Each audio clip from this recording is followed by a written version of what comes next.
Okay. Okay.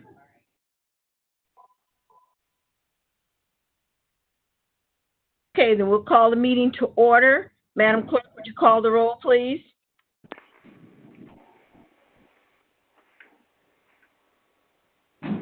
Great.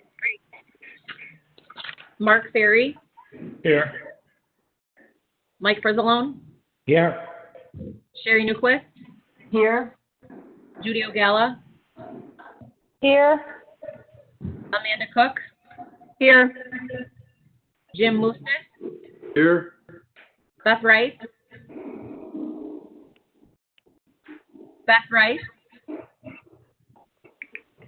Margaret Tyson, Here. Ken Harris, Jackie Trainier, Present. Gretchen Fritz, Lauren, Gretchen is here. She's in the committee room watching it on another computer. okay, Lisa Mueller, Here. Ben Gould, Here. Joe Van Dyne, Here. Steve Balich, Here. Herb Brooks, Here. Annette Parker, Here. Rachel Ventura, present, Gloria Dollinger, Here. Tyler Markham, Here. Julie Berkowitz, building?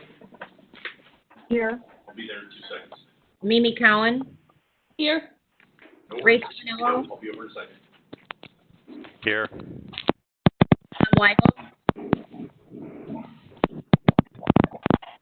Tom Weigel, Here. Tim Curlitis, Here. Denise Winfrey, Here. Beth Rice, are you on?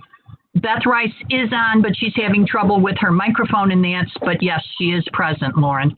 Okay, thank you. 26 present. Thank you. Okay, Rachel Ventura will lead us in the pledge and introduce our clergy for today. I pledge allegiance to the flag of the United States of America, and to the republic for which it stands, a nation under God, indivisible, with liberty and justice for all. Good morning. The COVID crisis continues to hit and hurt our community. And in this time of crisis, some find that spiritual support is very helpful, but not everyone follows a mainstream religion. That is why it's my honor to introduce Sandra D. Costa. She is working towards the Lake Community Ministry at the UUCJ.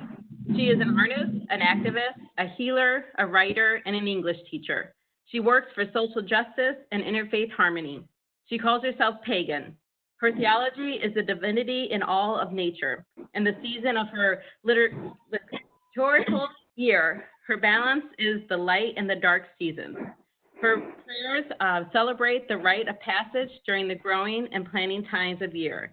It was with my honor to introduce you to Sandra. Thank you very much. Forgive me for not appearing. My camera, I fought with it for half an hour and it wouldn't cooperate. So if you will quiet your mind for a moment and we will say a prayer. It shows how much we love our community that we are together this morning doing this work and being blessed as we go forward.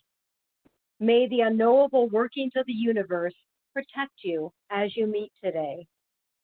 May the solid earth uphold you, the winds of wisdom inform you, the fire of inspiration ignite within you, and the waters of life nourish you. Go forth in strength and light during these very strange spring days. Greet the days ahead of us and the work to which we are called with joy and gladness from this day onward. Walk in pride and wisdom and love. Bring blessings to yourself, your kin, and all you meet, behaving in such a way that our descendants will look upon us with pride. Walk in beauty and in grace from here, knowing we stand together, woven into a strong basket called community. For we are all part of the deep and ancient force, the great mystery that flows through everything. Blessed be, sisters and brothers, blessed be. Thank you.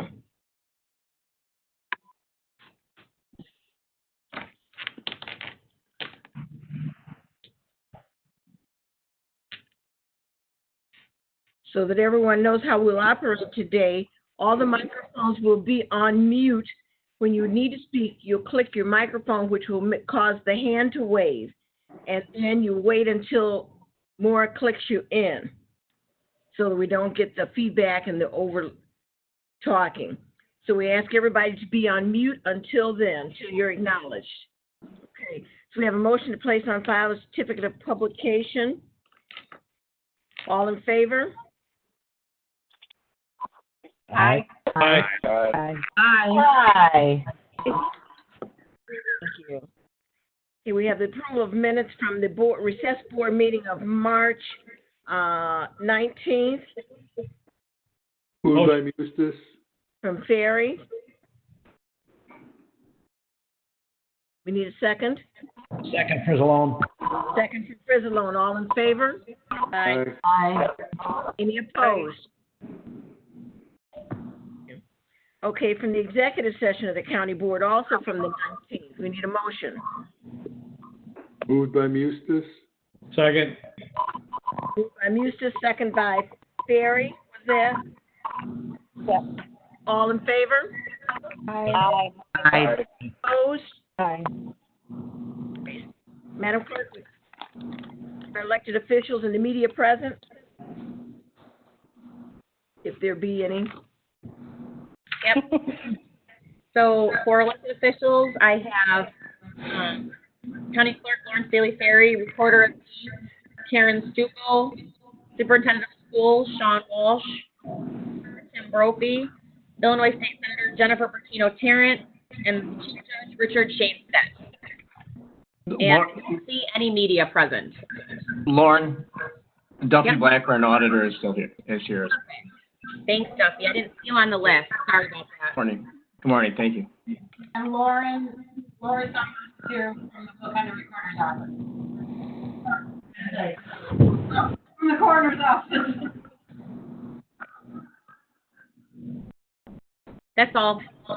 Okay, thank you. This morning, honorary resolutions and proclamations. We have the 50th anniversary of Earth Day, and the proclamation will be read by Rachel Ventura. Thank you. Recognizing the 50th anniversary of Earth Day on April 22nd, 2020. Whereas the first Earth Day was held on April 22nd, 1970, and it was attended by 20 million Americans to bring attention for a healthy, sustainable environment. And whereas the Clean Air, Clean Water, and Endangered Species Act were created in response to the first Earth Day in 1970, as well as the creation of the Environmental Protection Agency, the EPA.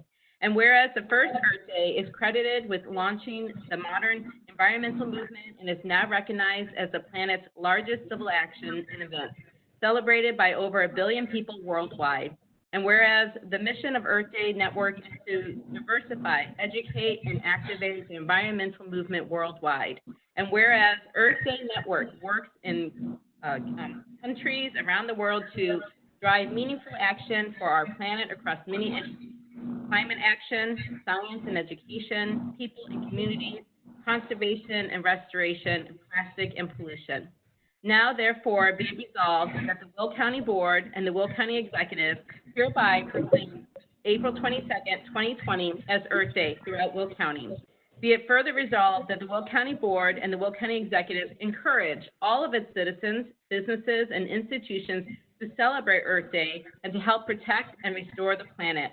Dated the 16th day of April 2020, signed by Lawrence M. Walsh, Will County Executive, and I so move. Moved by Ms. Ventura, second by Ms. Rice. All those in favor? Aye. Aye. Opposed? Thank you. Next up, we have recognizing National Fair Housing Month. Amanda Cook will read that resolution. Thanks, Denise.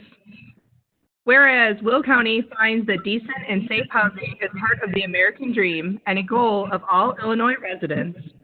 And whereas individuals in the state of Illinois have the right to choose where to live without discrimination based on race, color, religion, age, sex, familial status, marital status, national origin or ancestry, disability, sexual orientation, gender identity, military status, unfavorable military discharge, and other of protection status, and whereas acts of housing discrimination and barriers to equal housing opportunity are contradictory to a common sense of decency and fairness, and whereas federal and state laws affirm the right of every person to equal housing opportunity, and whereas fair housing is a positive community good, and whereas economic stability, community health, and human relations in all communities and the state of Illinois are improved by diversity and integration. And whereas stable, integrated, and balanced residential patterns are threatened by discriminatory acts and unlawful housing practices that result in segregation of residents and opportunities in our region. And whereas the talents of grassroots and nonprofit organizations, housing service providers, financial institutions, elected officials, state agencies, and others must be combined to promote and preserve integration, fair housing, and equal opportunity. Now, therefore, be it resolved that the Will County Board and the Will County Executive hereby proclaim the month of April as National Fair Housing Month and establish Will County as an open and inclusive community committed to fair housing. Be it further resolved that the Will County Board and the Will County Executive encourage all agencies, institutions, and individuals, public and private, in Will County to abide by the spirit of the Fair Housing Act and to promote appropriate activities by private and public entities intended to provide and advocate for integration and equal housing opportunities for all residents and prospective residents of Will County. Dated this 16th day of April, 2020, Lawrence M. Walsh, and I so move. Second by Ventura. Moved by Ms. Cook, second by Ms. Ventura. All those in favor? Aye. Aye. Aye. Aye. Any opposed? Can I ask a question? This is Julie. Can I ask a question about this? Question? Yes. Is this something that we do every year? Do we have a proclamation for fair housing every year? And the other thing I'm wondering about is it's not really clear to me, the second paragraph where it says order of protection status. What does that mean? Is it referring to an individual who has an order of protection for them against somebody else, or does it refer to somebody who might have an order of protection status against them? It's not clear to me, and to me that's rather important. Okay, we've two things, Julie, in answer to your question. First of all, we've been doing this since 2016, so it is a regular thing for us. And as far as the order of protection, regardless of which way the order of protection is directed, it is not to be counted in terms of giving person housing. So it does not matter which side of the order that the person is on. Is that more helpful for you? Yes, it is. Thank you.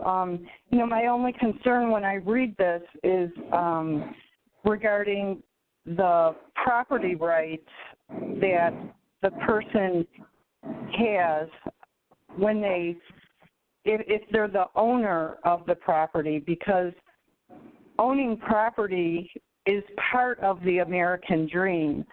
But we have to be careful to preserve the property rights of the person who's purchased the property, paying the taxes, and I can kind of say this because as somebody who's rented property and gone through a lot of issues, my concern is regarding, property rights.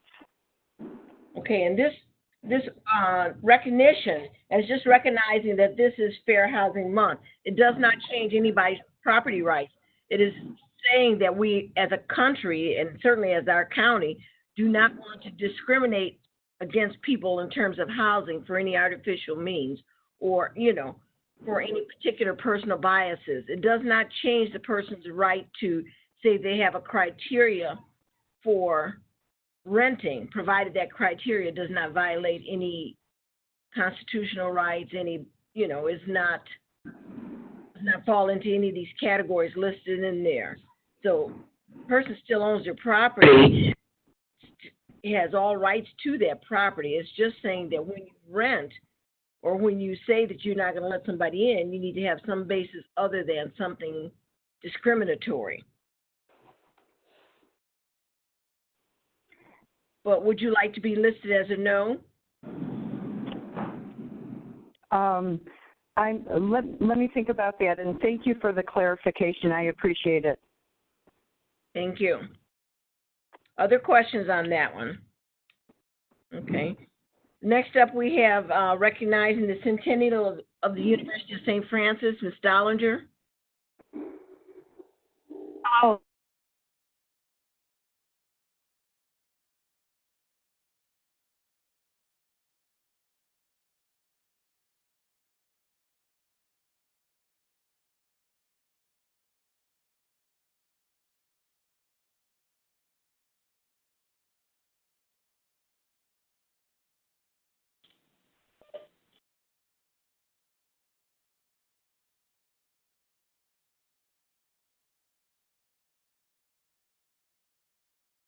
I can't hear anybody right now. I don't hear anything either. Neither can the rest of us.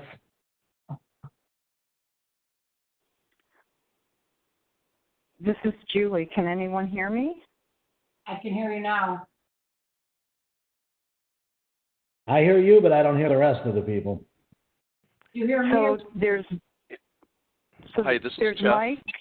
Hi, this is Jeff. Who should be speaking at this time? Gloria Dollinger. We can't hear her. Madam Speaker, I have a question real quick before we go on. This is Tuminello.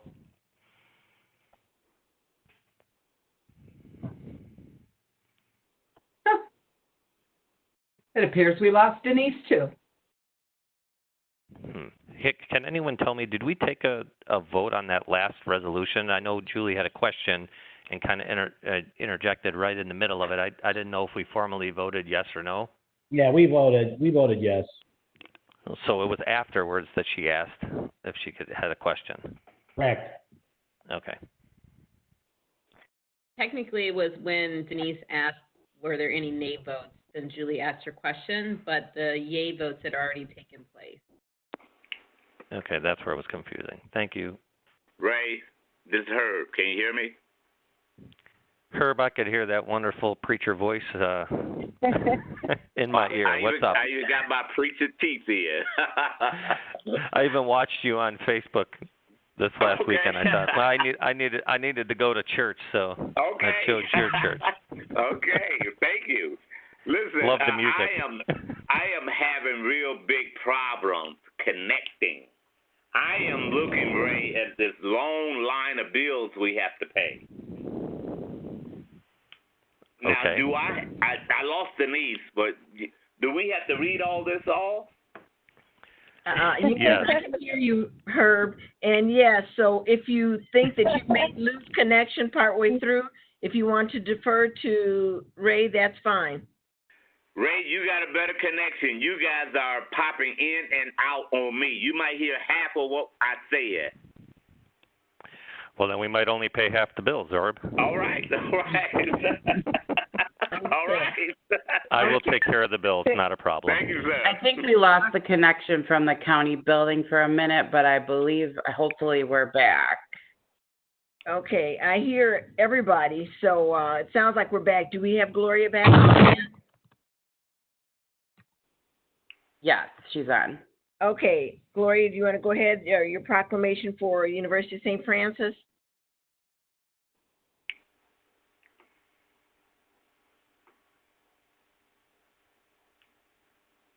I've unmuted Gloria's line. Okay, Gloria, go ahead with your proclamation.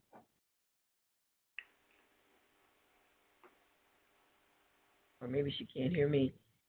Jeff, is mine open? Yes, Denise, I can hear you just fine. It sounds like we might see if I can unmute her again. Okay. Gloria, your line is unmuted. Maybe have you muted yourself from your line?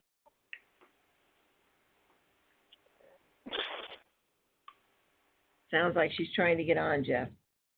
Yeah, she's actually on and her line is unmuted, but we can't hear her. Laura, if you can hear me, why don't you try to reconnect by going up to the Communicate tab and just disconnecting and reconnecting. I see she's trying to unmute herself as well, so. Okay. Gloria, I've unmuted you one more time.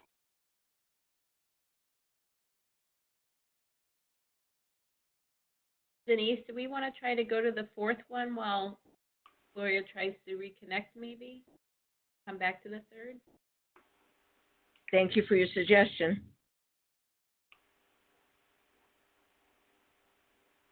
And Gloria, just one more time, if you want to try to disconnect from the audio and then just reconnect to the audio, that might fix it. Did we hear her speak earlier? Yes. And some people, Jeff, are in the chat box saying that they lost their sound. So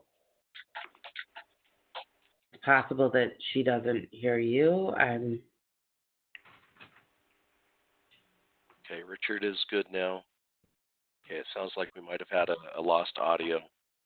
Okay, so we're going to switch up here. Gretchen Fritz is here with me, so she will read the proclamation for St. Francis. Go ahead, Gretchen. Thank you, Denise. Recognizing the University of St. Francis Centennial, whereas during 2020, the University of St. Francis will celebrate 100 years of preparing women and men to contribute to the world through service and leadership, and being a cornerstone of the Joliet and Will County communities, and whereas the University of St. Francis was established in 1920 by the congregation, the Sisters of St. Francis of Mary Immaculate, for the education of its own members, and whereas in 1925, under the title Assisi Junior College, its doors opened to women outside the congregation, and whereas in the fall term of 1930, a senior college curriculum was established and a new name, the College of St. Francis, was adopted. And whereas in 1971, the College of St. Francis became coeducational, and on January 1st, 1998, the institution became the University of St. Francis. And whereas its students doing works of mercy within Will County continue each year to feed the homeless, aid the sick, clothe the naked, visit the imprisoned, and teach the young. And whereas USF alumni, as instruments of peace, contribute time, talent, and treasure in service and leadership, building both civic and religious communities of welcome. And whereas for 100 years, Will County and the University of St. Francis have benefited from one another, growing together in both reputation and achievement in a partnership that has enriched the lives of those who work in and call Will County their home. Now, therefore, be it proclaimed that the Will County Board and the Will County Executive hereby recognize the University of St. Francis on its centennial anniversary and for its significant contributions to Will County and beyond. Be it further proclaimed that the Will County Board and the Will County Executive commends the University of St. Francis for its commitment to its students and the Joliet community and extends best wishes to all for a successful centennial celebration dated the 16th day of April 2020, and I so move. Moved by Ms. Fritz, second by Ms. Trenier. All those in favor? Aye. Aye. Any opposed? Thank you. All right, next up we have the 100th anniversary of Kiwanis, Don Gould.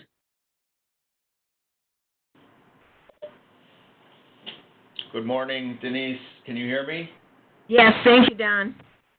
Okay. Speaker Winfrey and members of the county board, I miss all of you. I hope you're all doing well. I can't wait until we can all be together again. It's really something, but I pray for all of us. I hope we're all doing okay. I'm proud to read this proclamation recognizing the 100th anniversary of the Kiwanis Club of Joliet. And whereas the Kiwanis Club of Joliet celebrated its charter from Kiwanis International on April 2nd, 1920, and whereas for the past 100 years, the Kiwanis Club of Joliet has had a robust history of fulfilling its mission of serving the greater Joliet community, and whereas the Joliet Kiwanis raises funds for local charities and scholarships, as well as supports numerous local community projects and organizations, and whereas the Joliet Kiwanis offers young children Priority 1 program serving children by providing books and reading to students in area preschool programs and supports the Joliet Little Libraries, whereas Joliet Kiwanis promotes leadership building programs through the sponsorship of the Action Club for people with different abilities and youth activities through local key clubs and builders clubs, and whereas the Kiwanis Club of Joliet is anniversary with several events planned, including an exhibit focused on service at the Joliet Historical Museum and a centennial celebration on Saturday, May 2nd, 2020. Now therefore be it resolved that the Will County Board and the Will County Executive hereby extend their congratulations on the 100th anniversary of the Kiwanis Club of Joliet. Be it further resolved that the Will County Board and the Will County Executive thank the dedicated members of the Kiwanis Club of Joliet for their continued commitment to serving others. Dated the 16th day of April 2020, Lawrence M. Walsh, attested by Lawrence Staley Ferry, and I so move. Second by Fritz. Moved by Mr. Gould, second by Ms. Fritz. All those in favor? Aye. Any opposed? Motion carries. Thank you, Don. Denise, this is more, I don't see that we have any attendees anymore on the right side, Jeff, and nobody can hear. Yeah, Maura, I'm getting ready. I just sent you a chat. Also, it does appear that there was an audio issue with WebEx. Okay. So I'm going to send out an actual chat to all attendees to reconnect. Okay. All right. Thank you. Welcome. How long will that take? A couple minutes? I'm doing it right now. Yeah, I'm doing it. Okay. All right. You might want to Thank pause you. for 1 minute, yes. Okay, so we should pause for 1 Okay. second. Okay. Bathroom break, everyone? Do we need to reconnect if I can hear? Not you, just the public, Mike, and the public and the people who are attendees. You all are panelists. Okay. Okay. Right, that poses the next issue. If we're not open to the public, then we have to wait. We're working on it, right? Right. We just need And a we're minute for paused them while to reconnect. Reconnection This is is happening. Mike Shea. This is Mike Shea. Panelists should not disconnect. Jeff is going to work to reconnect attendees. So why don't we could take a 5-minute recess or something if we want. But we should not be speaking without attendees listening.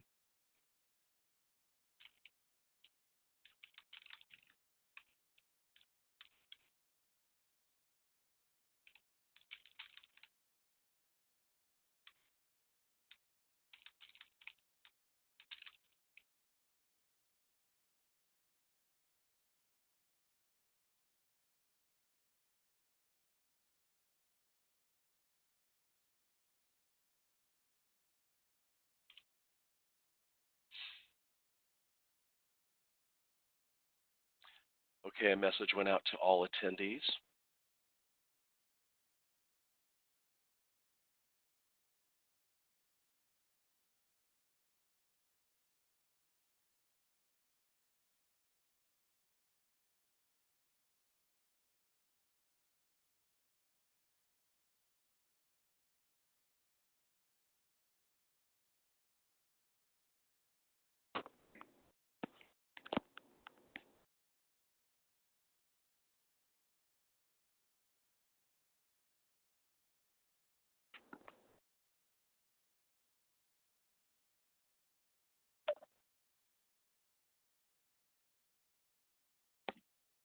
I'll send out another message to everybody in the chat area.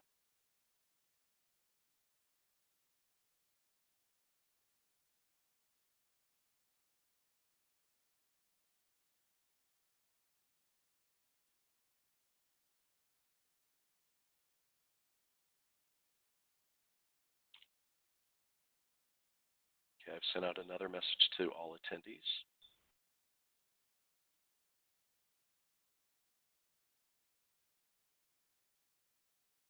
Okay, looks like we have about 33 back, which is about the number that we had.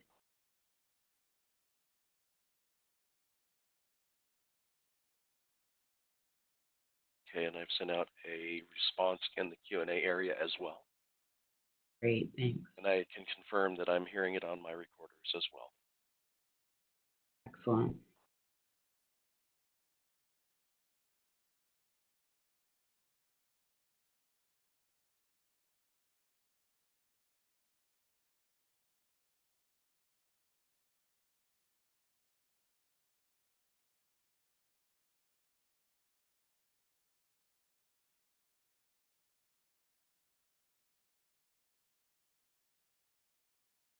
I'll turn it back to you and the team after the recess here. I think we're ready to go, Denise, whenever you're ready to go.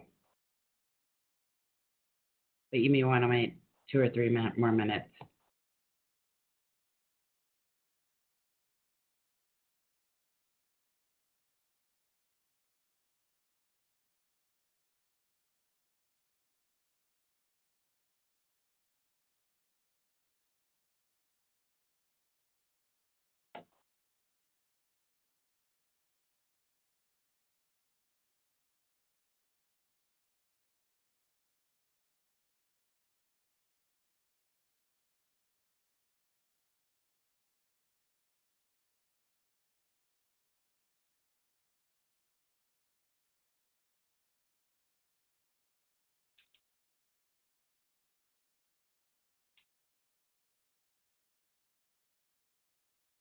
Okay, it looks like we've got everybody back on.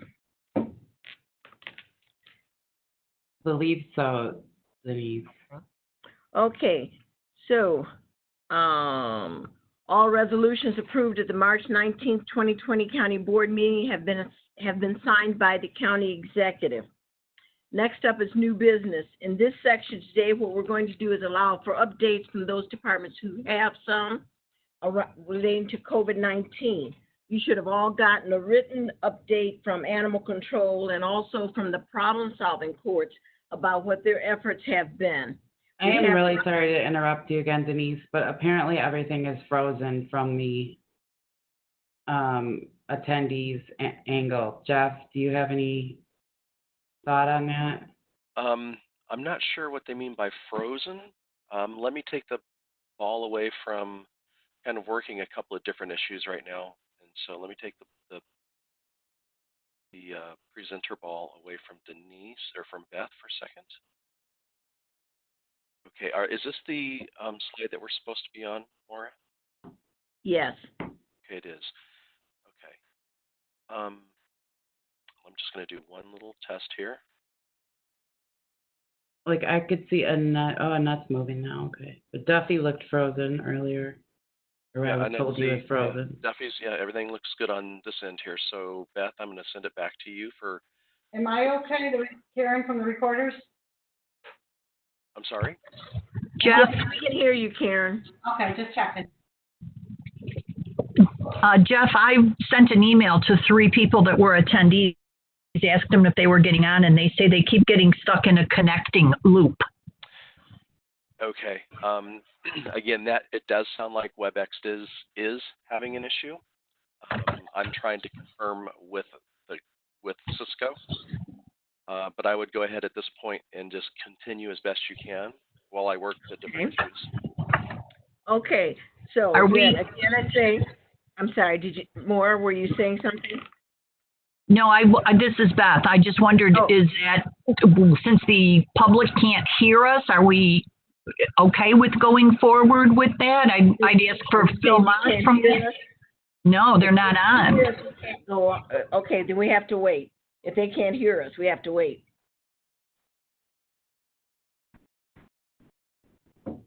I know Phil's on the line. If you have something different to say, say that. Yeah, no, you do have to wait.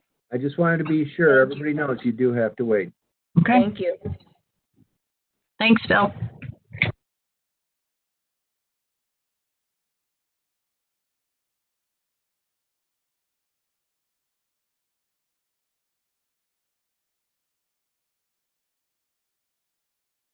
Okay, now I see somebody on the line.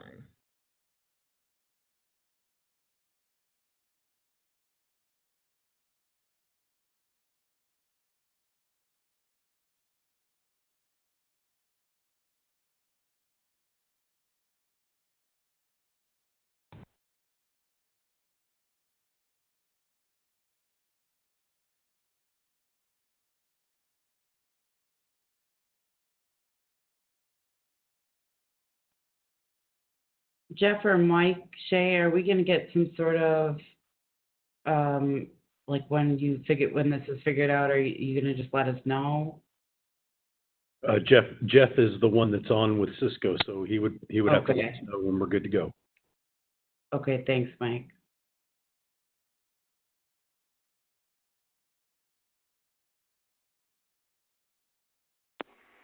Mike Shea, Herb Brooks. Can you hear me? Yep. Mike, I wonder if I have to come back to the county building. My computer is not acting right again. So are you on the call? Can you hear us and participate, or? No, I'm only on my phone. I can't get on WebEx, period. Yeah, I tried it with him, Mike, and we had to end up going through just a solid phone line. If he wants to come in, we'll get him on. I'll give him, I brought an extra laptop. Or Not he can today, I don't participate think by he phone. means. What's that? I don't think he doesn't mean today, right, Herb? You just mean in general. No, maybe next week. Yeah. Okay, we'll set an appointment and we'll get you. I'll get a tech in here again. Very good. Thanks, Mike. Uh huh.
Mike and team, I do see most everybody. I'm getting quite a few people saying that they do hear us, and I'm continuing to work the issue and trying to work with Cisco. I think they had a pretty large outage, and they're dealing with that. Mike, I'll send you an email. But I do see most people, or quite a few people, are saying that they can hear us. And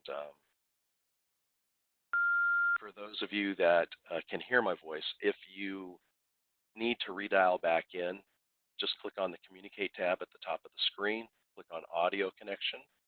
From there, you will be able to see the dial-in or call-in number, or have the system dial you back. All right, I'll turn it back to your team. Thanks, Jeff. Okay, so all resolutions from the March 12, 2020, or March 9th. I'm on the wrong page now. Oh, from the March 19th, 2020 County Board meeting have been signed by the County Executive.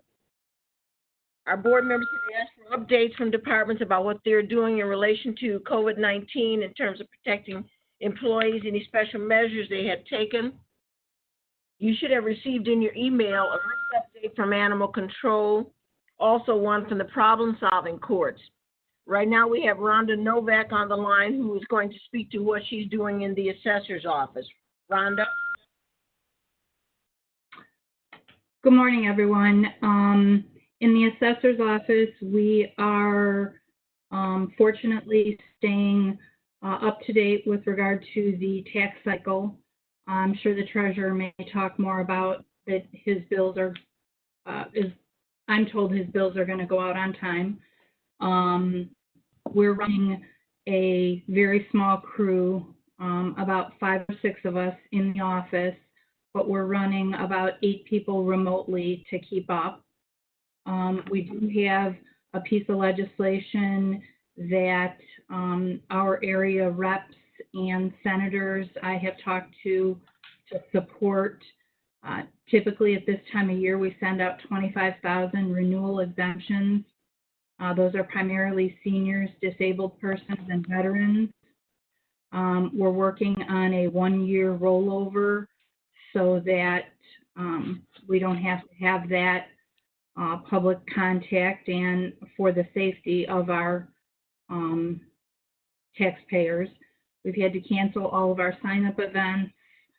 Our office is closed to the public unless an appointment is made for a plat to be signed, something of that nature.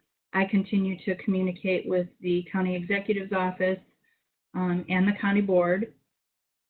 I know that there was a question regard to revenue.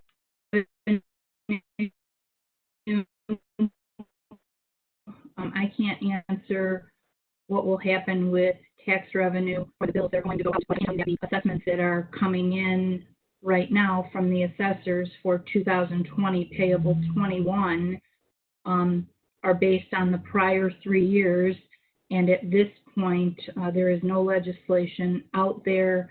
I've talked to the manager at Local Government Services at IDOR, and it is expected to be business as usual, which means that for 2020 payable 2021, the county would see a 4% increase in residential properties. Again, that's assessed value based on the prior 3 years. Any questions? Rhonda, is there any indication now that property values are going to change for next year, or that there's going to be any problems with going forward as is? Maybe I wasn't clear. I'm sorry. For next year, so we're talking 2020 payable in 21, there should not be any change because 2020 assessments are based on sales from 17, 18, and 19. So we're always using a 3-year study. Obviously, the purpose of that is so we don't spike and you know, go down and spike and go down, because that just affects the rate. So at this point, unless some piece of radical legislation comes out to halt everything, I'm told that will not be the case. Now in 2021, dependent upon what happens in 20 with home sales and their values, what happens to commercial property and their vacancies, or their inability, you know, to keep businesses there, that's a completely different story. But that, I'd have to have a crystal ball for that.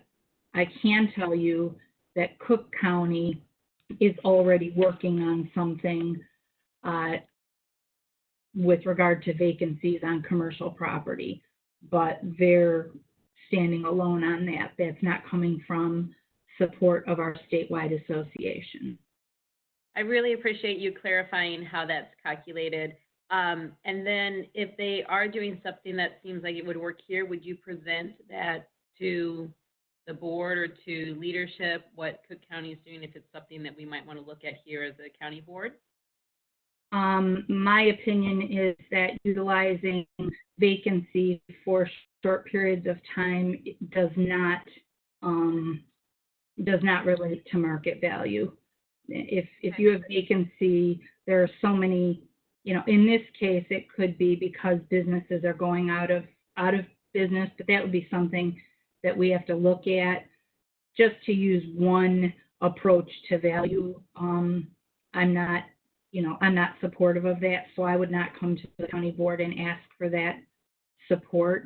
I will be coming to the county board once the piece of legislation goes through to roll over the renewal exemptions. I will come and ask for the support of the county board on those. And I don't know if I mentioned, you know, we have 25,000 of those. We have more of those than DuPage does. So we're second to Lake, third, you know, it goes Cook, Lake, and then Will County.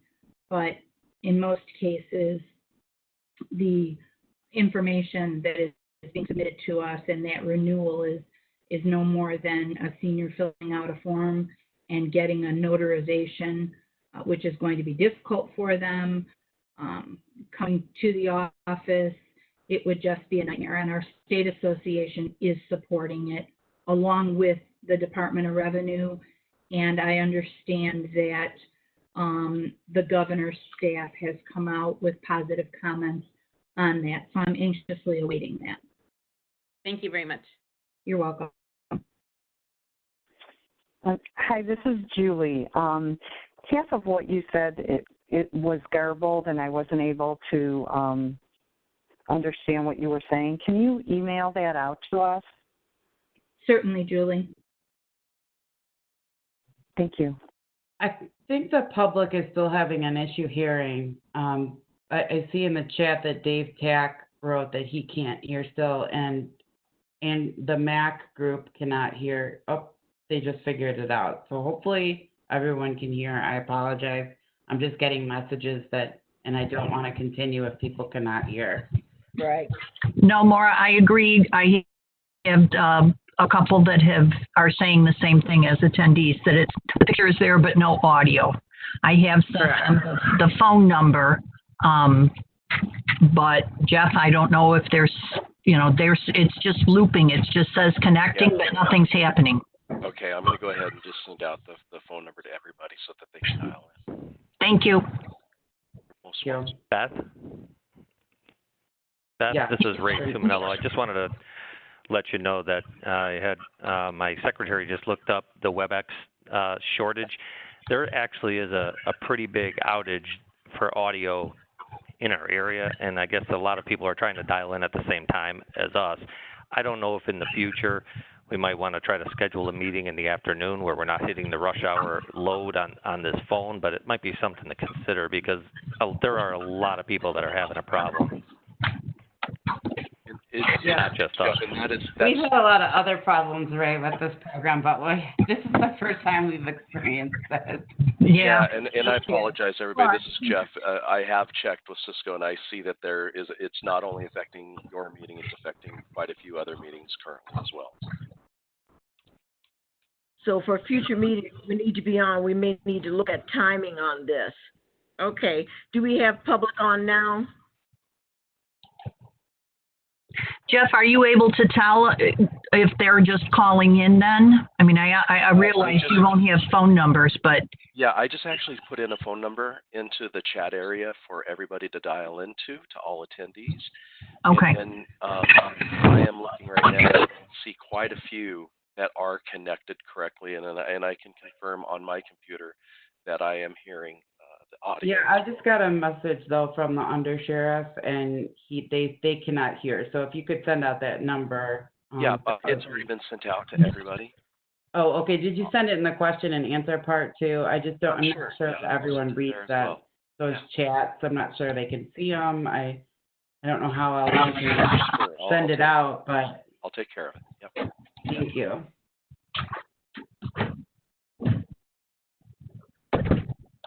Okay. Okay. Do we have, Karen, you're on, did you want to give an update for your office, or since Lori is with you from the coroner's office, either of you? Yeah, I will go first. This is Karen Stuckel, the Will County Recorder. Just so you know, after we met on Thursday, March 19th, I made the decision on that day to close my office to the public, with the exception of like by appointment only. And then on March 19th, I also wrote a policy and procedure for the recorder's office and for the COVID-19 pandemic. And then because, so on March, then again on March 20th, then on March 24th, I decided to cut the staff in half. The reason I hadn't done it yet is because even though the governor had closed everything, all non-essential businesses, you have to remember the banks, the title industry, and the real estate association, they are still working, and so we can never close because we would shut down the housing market. So we've decided to do half staff in my office, so I did it by where everyone sits, so no one is closer than 6 feet apart. And you have to remember, even though I have to say, I'm going to give a shout out to my office. They have been wonderful and understanding. We're still recording between 350 to 500 documents a day. And the one thing that we are doing is we are accepting mail, UPS, FedEx, and of course, since I've implemented electronic recording, we are getting probably 40% of my recordings in electronically, which is a huge benefit to everybody. So we are still busy, and my staff, we are recording today.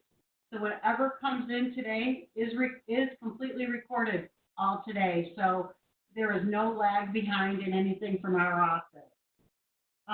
The one thing that we are doing, besides the cleaning people come in every night, before anybody else comes into our building, my staff, we come in early, we wipe down everything, again, all the counters, all the door handles, all the phones, everything is completely wiped down, and the girls all have wipes at their desks so that they can continuously clean their desks during the day. And like I said, I'm giving a shout out to my staff because they're stepping up and they're making sure that everything is done the day that it comes in. And you know, if people happen to call us, they come in on we have 2 teams. So one team works one week, the next team works the next week. So this way everyone is switching off, but they are very good about, like if I need extra help, somebody will come in, but we still make sure everybody is sitting within 6 feet apart from each other. So that's about, like I said, we're still recording, we're still taking documents, and we're keeping up with the demands because of all the refis that have been happening these last 6 weeks, 8 weeks. That's what we're really getting hit with right now. So, does anybody have any questions about the recorder's office?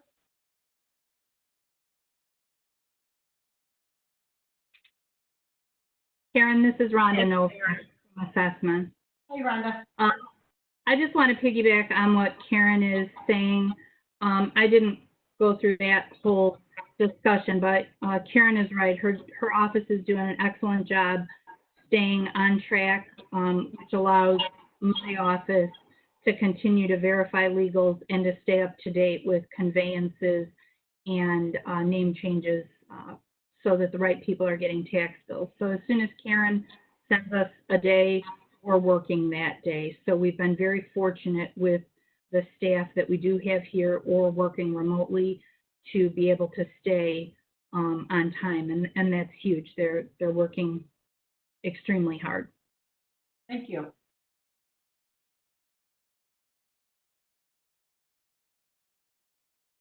Anyone else have any questions? Okay, Lori. Good morning. Karen and I are sharing a room, but we are separated. So, I'm going to give you an update on implementation that we have done at the coroner's office for COVID-19 regarding staff and other things. So, as Karen indicated, we have no public traffic coming in and out of the building unless they have made that in place on March 19th. In the coroner's office itself, the administrative office, we have a skeleton crew. Lori, we're having a hard time hearing you. Can you get any closer to the microphone? Sorry. Yeah, Karen and I are going to switch seats. Okay. Can you hear me now? Yes. Okay. All right. So we have a skeleton crew in the administrative office. 3 of the staff are working from home. All staff working in the office are supplied with disinfecting wipes and hand sanitizer. All common areas are wiped down twice a day, and masks and gloves are available to those in the administrative office. We have also hired an answering service temporarily to help decrease the calls going into the call center. This also helps us to triage by priority as we are working with the skeleton crew. 2 weeks ago, today, we obtained a temporary refrigerated morgue for COVID-19 or probable COVID cases only. This is an added safety net for our staff and other departments who are located in that building. 6 weeks ago, Coroner O'Neill, myself, and Dr. Aaron Delovich wrote policy and procedures. We have implemented the 14-day rule or the quarantine for any staff in the office that has had outside or secondary exposure. Any of our staff that is exhibiting signs will be required to be tested upon results. Whether and if it is positive, they are to quarantine or until they are 72 hours symptom-free. If negative, the same rule applies regarding symptoms. And we're going to give shouts out all day long. Our fabulous EMA has been instrumental in supplying us with PPE, body bags, hand sanitizers, the things that we need and primarily need for our deputy coroners who are out in the field every day.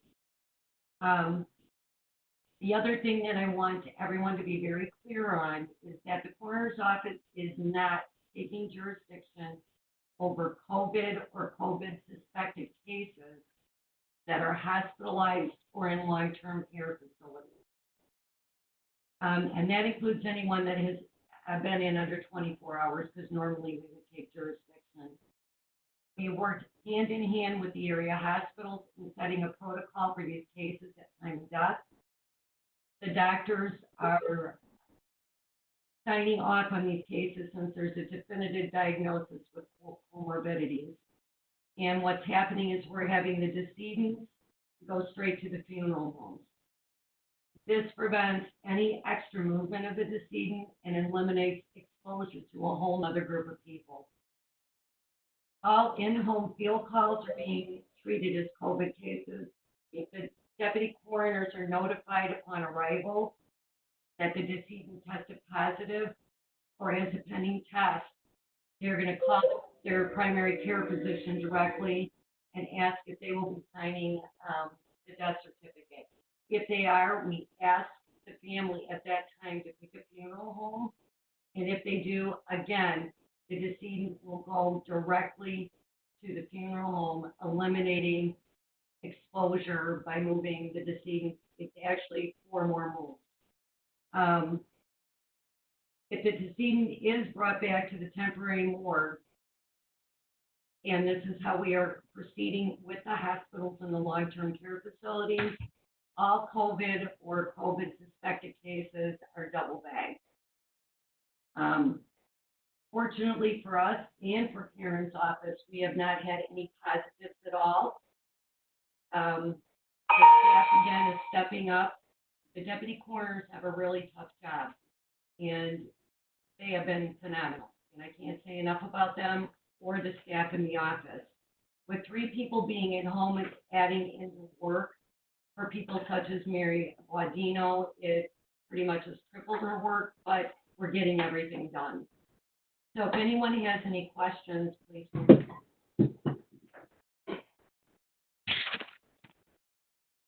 Thanks, Lori. You're welcome. Yes, no questions. Yeah. I see we have the chief judge on the line. Did you want to say something? Judge Shainstead?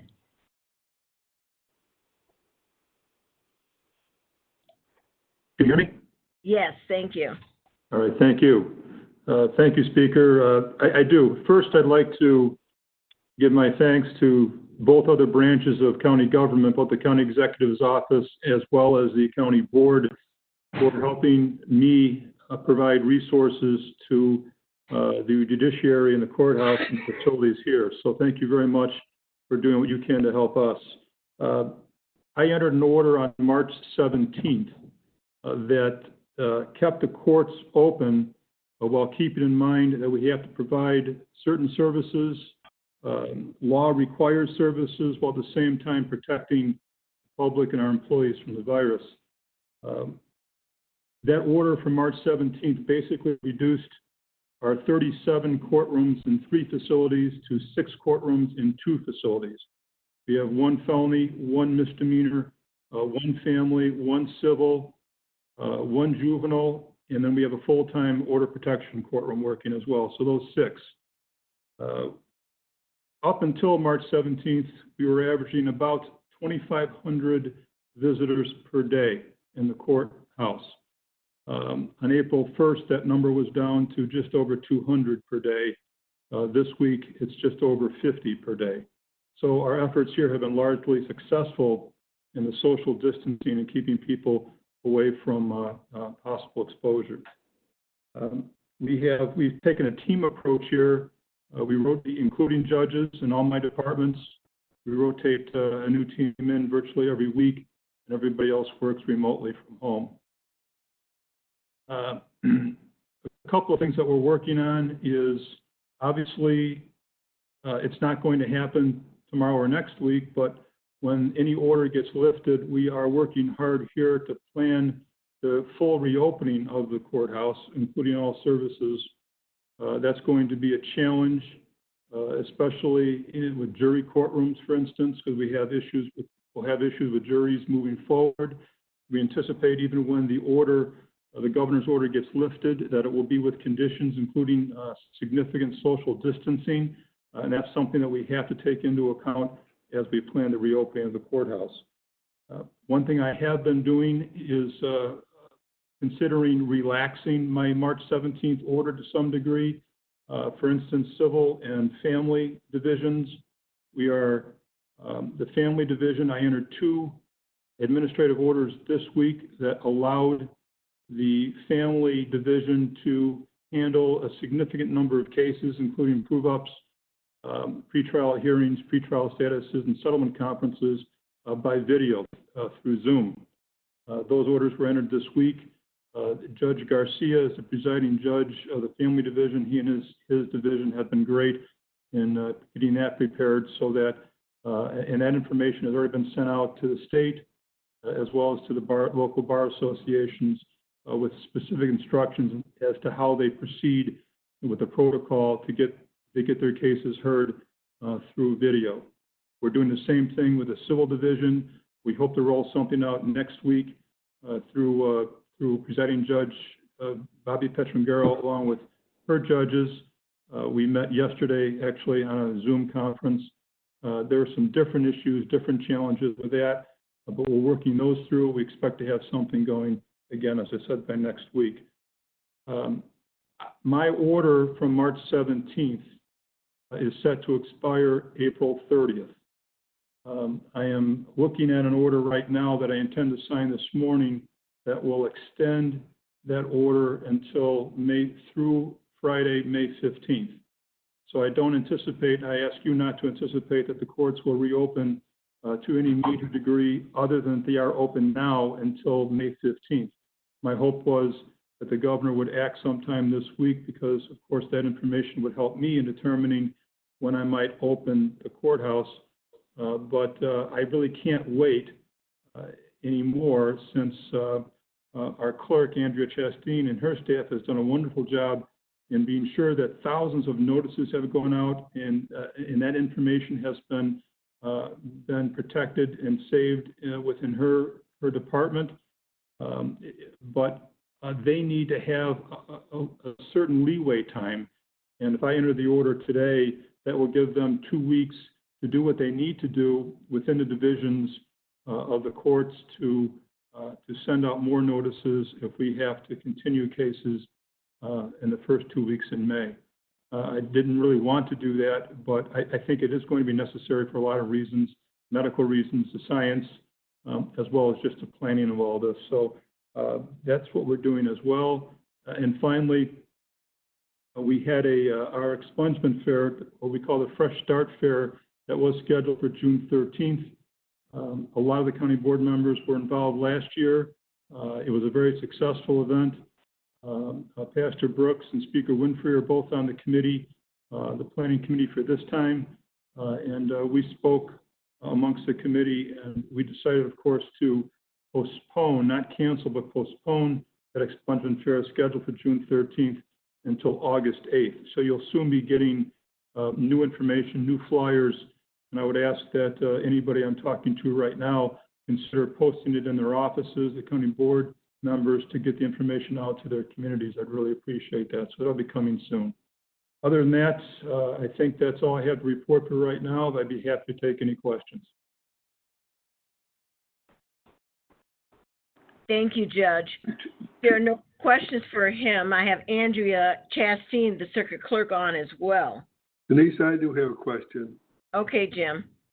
I just couldn't find my hands up there. Okay. Judge, can you make a comment on the juvenile detention center? I know that's under your jurisdiction. I assume we're trying to keep that. I know there's not always a lot of youths in there, but I'm still interested to know how we're doing with the juvenile detention center. Thank you, Mr. Musis. This is it's something that we talk about all the time. These are our young people, juveniles that we need to protect, certainly as it relates to the pandemic.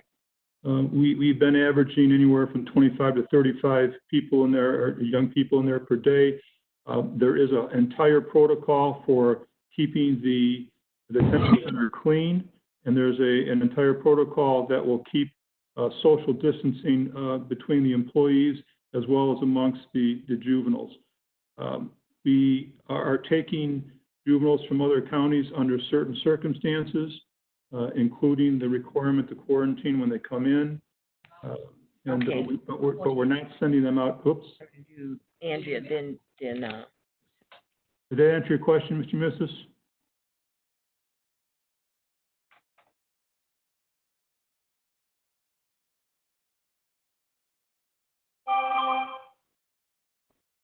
Jim, you were on mute. Did you answer Judge Shainstad's question? Yeah. Yes. That answered my question. Thank you. Okay. Thank you. Anything else for the judge?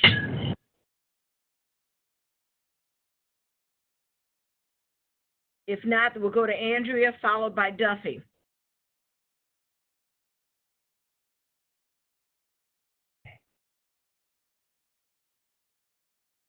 Andrea?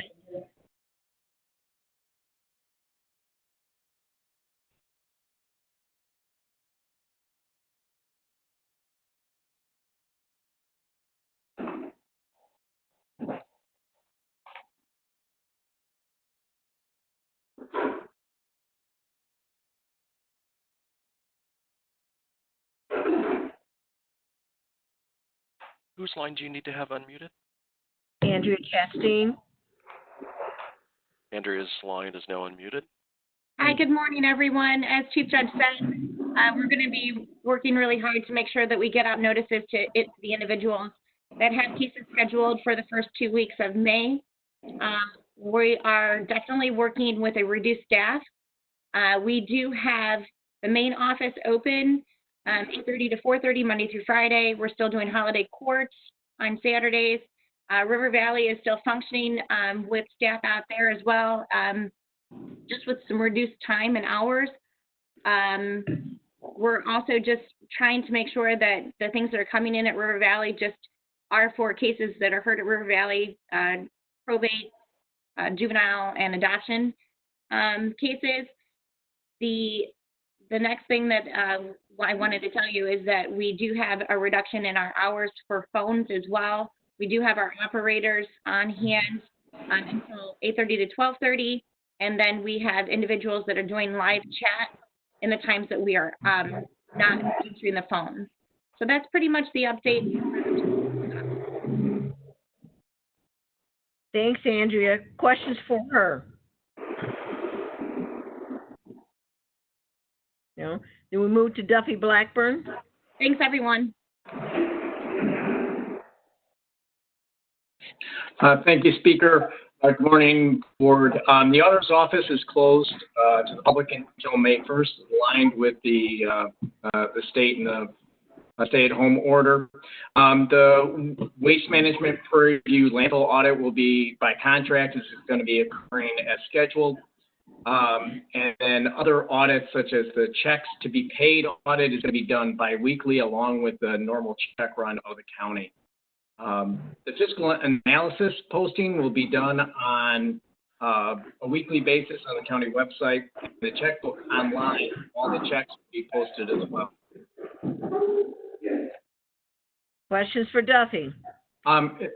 One other point of business that I would just want to make sure, the assessment and analysis awareness of risk, it's important for those in charge with governance and the management of all county offices and divisions probably should understand that COVID-19 and operating under the new normal is definitely an environment for increased risk.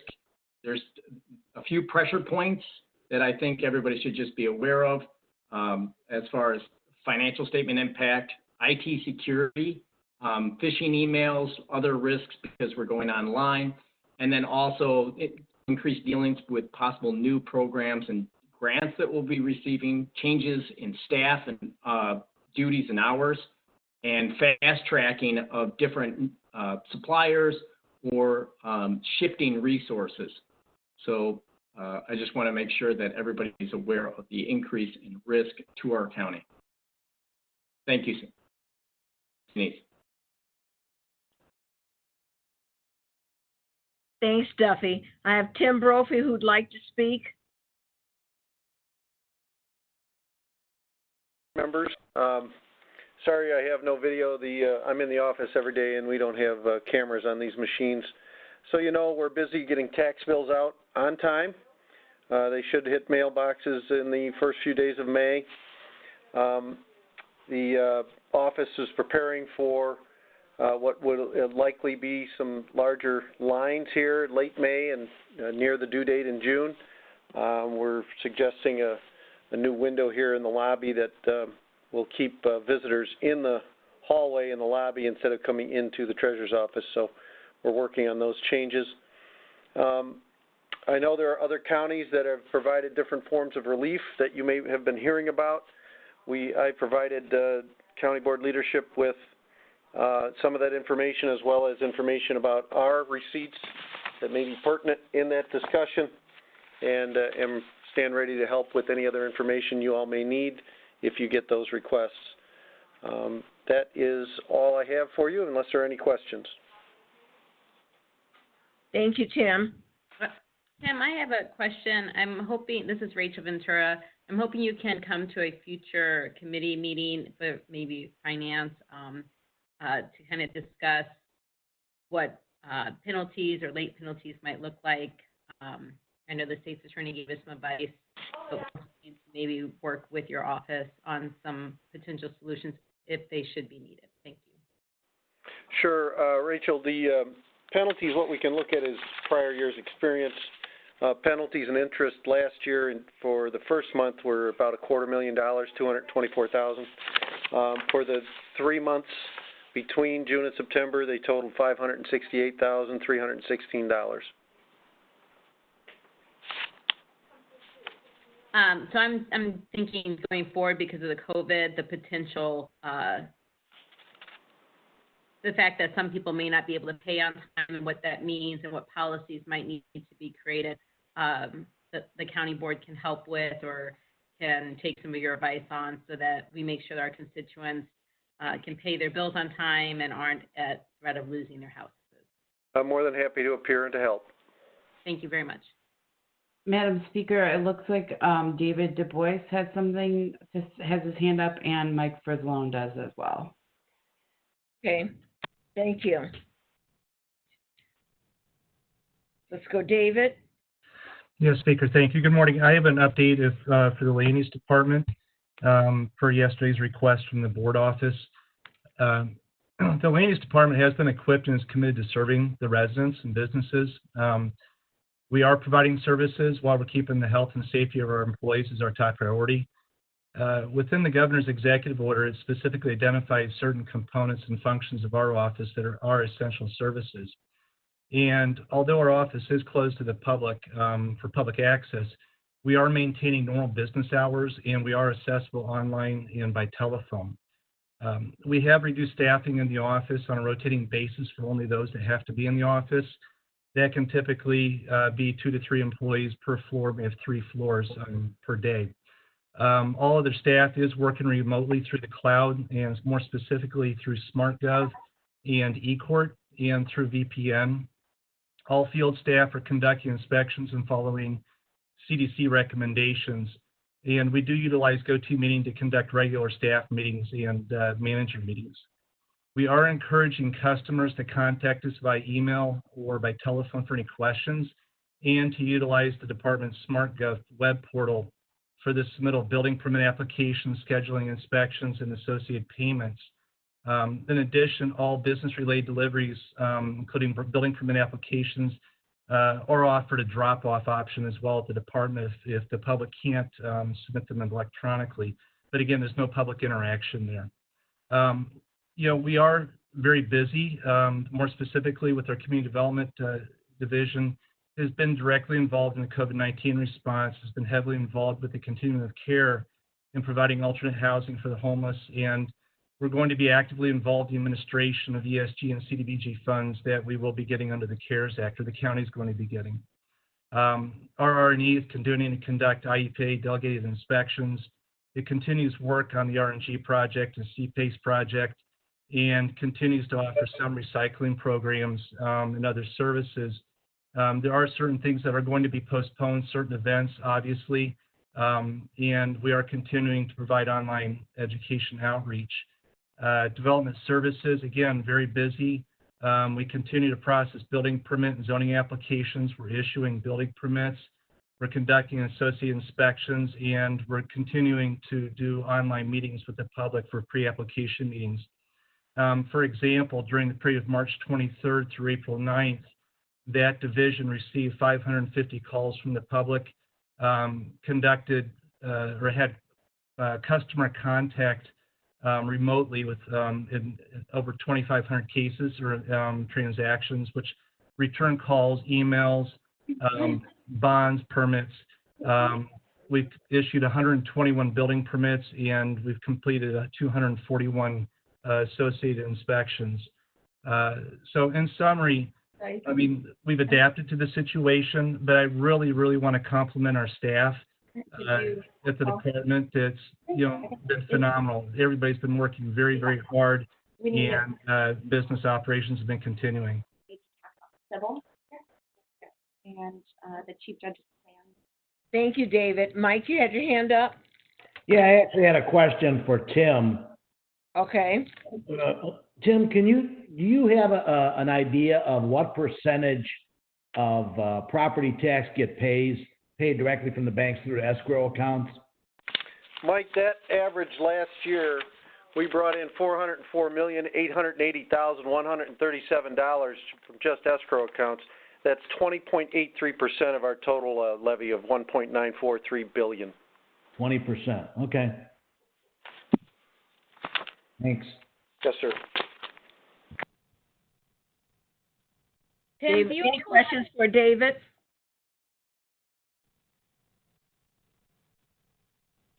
Yeah. I heard someone shouting out. Tim, do you also have a breakdown of residential versus commercial, the percentage? In general, in total, or from escrow accounts? Just in general, not in escrow. General, I don't off the top of my head. I can produce that fairly shortly and send it to you. That'd be great. Thank you. Hmm? Okay. Lauren, Lauren Staley Ferry, the county clerk rather, is on the line. Did you have an update? I'm sure I'll be quick. Good morning, board members and speaker. We are pretty much doing the same as most other offices as well. We are closed to the public except for one day a week when we do marriage licenses by appointment only. We have been extremely busy with those. We're booked every Monday. We're booked actually all the way out until May 11th right now. We see about between 30 to 40 people from the public every Monday for marriage licenses. So we're grateful to EMA and the people that have given us PPE. We have masks and gloves. Also maintenance, I requested plexiglass sneeze guards for our front counter to keep our front office staff safe, since we are still seeing many people from the public here in the clerk's office. Otherwise, the rest of my staff, if they're able to work remotely, they are. But my other teams, the voter registration team, elections team, they're all on a rotating schedule as well. We were able to certify the election on April 7th, so got through the primary election, which was great. And just like everybody else said, a huge shout out to my staff. They've been amazing. The front office staff who's been dealing with the public have been great, keeping all the social distancing requirements in place and wearing masks when they're here. And just everybody has been awesome, working and, being at home when they can, working from home. So we are still handling, our tax team is handling their duties. We're doing vital record requests through our website or by phone. We've had a few people come in to pay their sold taxes. We still have to do that legally, so we will take care of those as well. So we're still here. If you have any questions, let me know. I have a question, Herb. Hi, Herb. Lauren, I went on your website. My economic of interest statement will not let me fill it out that you sent to me, and it says that I'm behind on it now. But I can call you after offline to find out what that problem is. Yeah, we'll get it taken care of for you, Herb. Very good. Thank you. Yeah. Any other questions for Lauren? Lauren, this is Rachel. Hi. Hi. Was there any cases or situations that arose from election judges in the COVID crisis? I know some other counties have had some issues with that. Cases as far as people that we know that have contracted it or been positive as far as election judges? Yeah, like a general, like 10%, not like individual names. We have not heard that. I have no reference of that. Okay, thank you. Yep. Any other questions for Lauren? I believe Brian Conser is on the line from the sheriff's office. I think they're having a difficult time with their technology, and they did ask if they could give their update next month, Denise. Thank you. Okay, also, we have Anthony Marzano on from 911. Did you want to say something? And let me just say that those people who want to speak, speak. If you didn't have anything you want to report, that's fine. Denise, this is Judy. I don't know if anybody can hear me. Yes. I was just wondering, rather than wait an entire month, maybe Brian could produce a written document to provide information regarding the sheriff's department and the jail and that, and send that to the county board and staff. Thank you. That can be done. Yeah, I would agree, Denise. We're getting questions out there about, is the sheriff's department, are they still out there patrolling, or, what's going on? So we need that information this month, not next. Thank you. That can be done. Beth is on the line. She'll make that note. This is Anthony from 911. Good morning. Since Tuesday, March 17th, the 911 administrative office has encouraged our employees who don't have essential operational or maintenance tasks that require physical touch at one of our facilities or data centers to telework under our existing telework policy. We currently plan to continue that until May 4th. Of course, we'll reevaluate based on any updated guidance or direction that gets issued. All three of our independently operated 911 centers in the county have also taken various steps to maximize distribution of staff and functions, and the 911 administrative office has provided them technical support to effectively implement those efforts. In our current telework posture, we are 100% mission capable. We have a couple challenges with respect to our public education opportunities, as you might guess. as well as filling a couple vacant positions. And we're continuing to work through our process of trying to address those in light of current circumstances. 911 is keeping up with all of our technical support and help requests from system agencies. We have no major technical issues or deficiencies. Cyber threat monitoring shows no unusual activity across our network at this time, and I'm knocking on wood as we speak. Our overall work effort continues to meet internal performance metrics while also meeting additional mission requirements in support of COVID-19 response, primarily along the lines of ensuring that emergency responders have the information they need to protect themselves when responding to known or suspected COVID incidents. We also continue to make progress on ongoing mid and long-range projects with a few course corrections along the way, mainly in light of third-party vendor and supply chain challenges that we've run into. In closing, I'd like to take a moment to recognize that this week, April 12th through 18th, is also National Public Safety Telecommunicators Week. Although our celebrations are a bit more subdued, as you might imagine, the work our 911 telecommunicators do for our community is more important than ever right now. These telecommunicators stand the watch and provide the vital link between the public we serve and the help they need, no matter the time, circumstance, or challenge. I hope each of you on the call today take a moment this week to send, call, tweet, post, or otherwise electronically at a safe and healthy social distance and in accordance with all CDC and IDPH recommendations. Salute and thank our frontline 911 professionals for their dedication and hard work. Thank you for the opportunity to give an update. Thank you, Anthony. Any questions for 911? Next up is Maggie McDowell from Sunny Hill.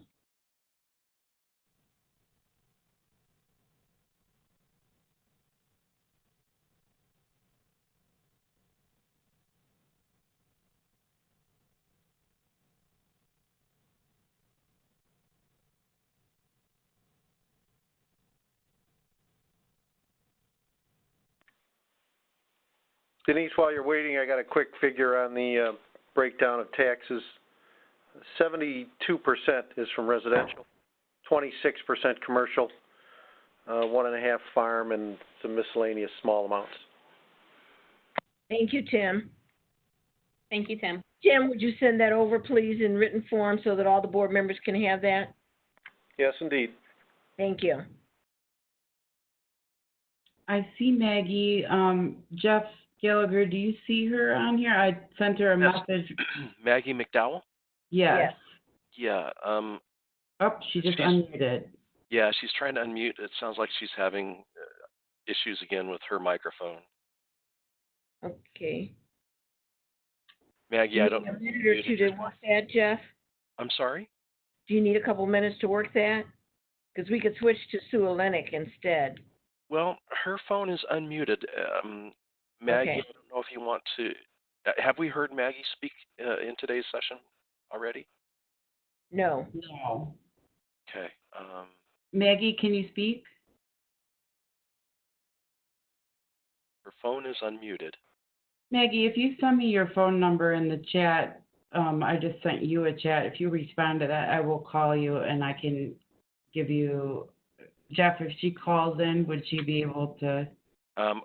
There's so many people that have used the dial-in feature now that it would be hard for me to single out who she is. Okay.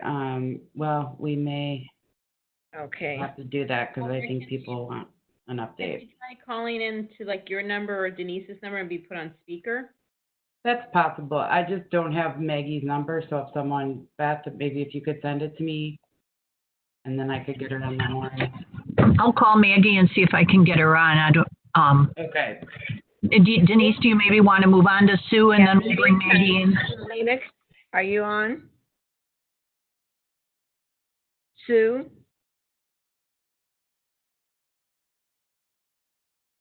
Sue Olenek? Yes. Sue, your line is now unmuted.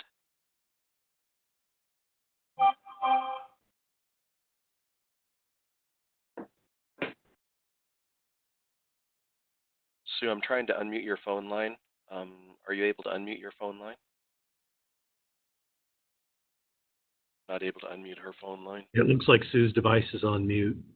Yeah, I'm trying to unmute her and it won't let me unmute her, unfortunately. Let's see that. Hello. There she is. Hello. Yep, go ahead, Sue. Sue, we Good heard morning, you. Sue. Go ahead, please. Okay, sorry about that. Well, I have a lot of information and statistics, but much of what I have here, I have been putting in the daily updates in terms of numbers and nationally and locally. If after my little spiel here, if you do have questions, certainly about those numbers, I'll be happy to share those with you. One piece of information that I want to talk about is the alternate housing plan that we're working on with Will County EMA. The alternate housing plan, of course, is to it's a plan to house people that are needing quarantine. They don't need hospital services, but they need quarantine away from others that may or may not been exposed, been positive, et cetera. So they are working on that plan. Our team actually had to place somebody the night before last. We heard of a gentleman who was being discharged from a local hospital. He's homeless, and he didn't have anywhere to go, and he needed to be under quarantine for 14 days. And so between my staff and Harold's staff at the Emergency Management Agency, we were able to place this individual in a hotel for the 14 days in Schaumburg, and that worked out pretty well. In keeping up with the updates from the governor, I wasn't sure if all of you knew about the increase in bed availability throughout the state. We are up to about 28,000 beds in hospitals, and they've also increased the number of acute care or ICU beds from 35% to 43%. So that's a good increase. Just want to point out, make sure you read the information about Call for Calm, and also the public service campaign that's going on between IEMA and IDPH, the Do Your Part. Go on YouTube, you can take a look at all that. One thing that I heard on our call this morning with IDPH, and I will tell you this, it was wonderful news. The Illinois Department of Public Health Director, Dr. Ngozi Ezike, actually said that we are flattening the curve. The curve is flattening. So we are in that phase. So everyone, please continue to do what you're doing and support what we've been doing for the last several weeks, and stay at home and wash your hands and stay distant and wear the mask, and we need to really continue to do that for a little bit longer. I know that the Illinois Department of Public Health and the governor's office is working very closely. They've enlisted the assistance of some local health department leadership throughout the region to take a look at the plan for going back.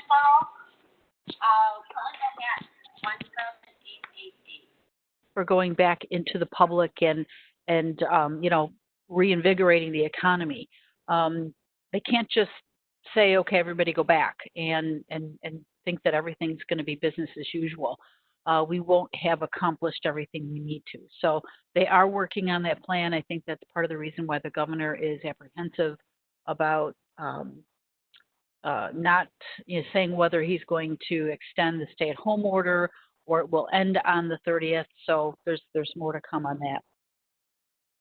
We are, every day is a different challenge. The challenge that we're dealing with yesterday and today, seriously, is the discharges of stable long-term care patients back to their facilities.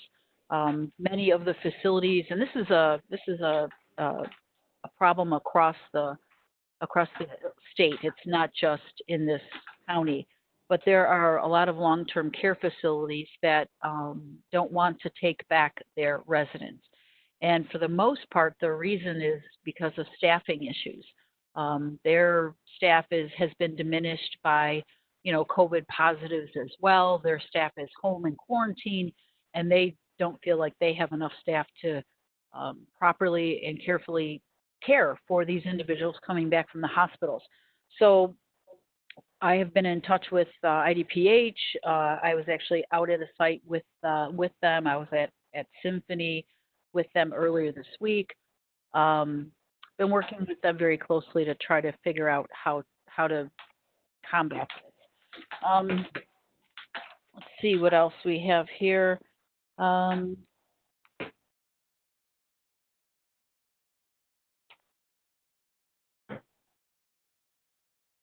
don't think I have anything else.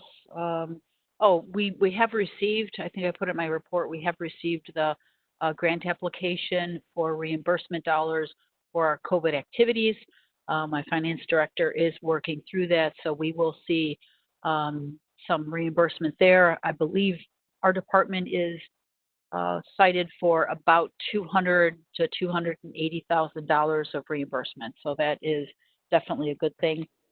As far as staffing at the agency here, this week we brought back about 30 additional staff, mostly in administration and a few in environmental health, and then the rest in WIC. We've been providing WIC, which is an essential service. We've been providing WIC with WIC clients with curbside services since, throughout this whole pandemic. And so the staff that's been doing that, we need to kind of rotate them out. They're exhausted, running back and forth to cars and running in and trying to do things on a computer and on a telephone. So we have brought additional staff back. Our staff are required to wear masks while they're here at work. They're also required to self-monitor every single day. And any staff that are brought back to work are screened before they come into the facility to make sure that they are not sick, they have not been exposed to a possible case at home, and or they are healthy, no symptoms, etc. We actually fill out a form and document the information, and then they come back. Any questions? Yes, this is Jackie. I have a couple. Sure.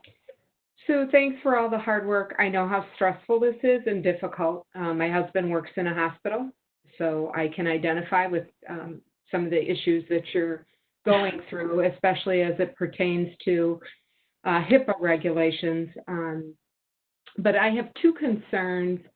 One, I'm just wondering, are we doing any tracing in our county? And that would include like tracing for people that even in our own department came down with COVID diagnosis right away. Are we going back and trying to warn people or let them know that they may have an issue? And two, demographic information. I don't understand why we're not getting that. We're hearing it from Chicago, but it doesn't appear that we're getting that here in Will County, and I'm just wondering why. When you say demographic information, Jackie, what specifically are you asking for? Hispanic, African American. I know that we're not allowed to know who they are. I know initially for a minute we were getting information on where the cases were located, but not anything about race. And are you talking about for positive cases? Yes. Okay. Well, I'll answer that one first. The reason that you're not getting that data is because that data is not clean. I don't know how it was collected. I know that I went through a drive-through in a Walmart parking lot and somebody checked off and asked me questions, but I don't know how accurate that collection of data was.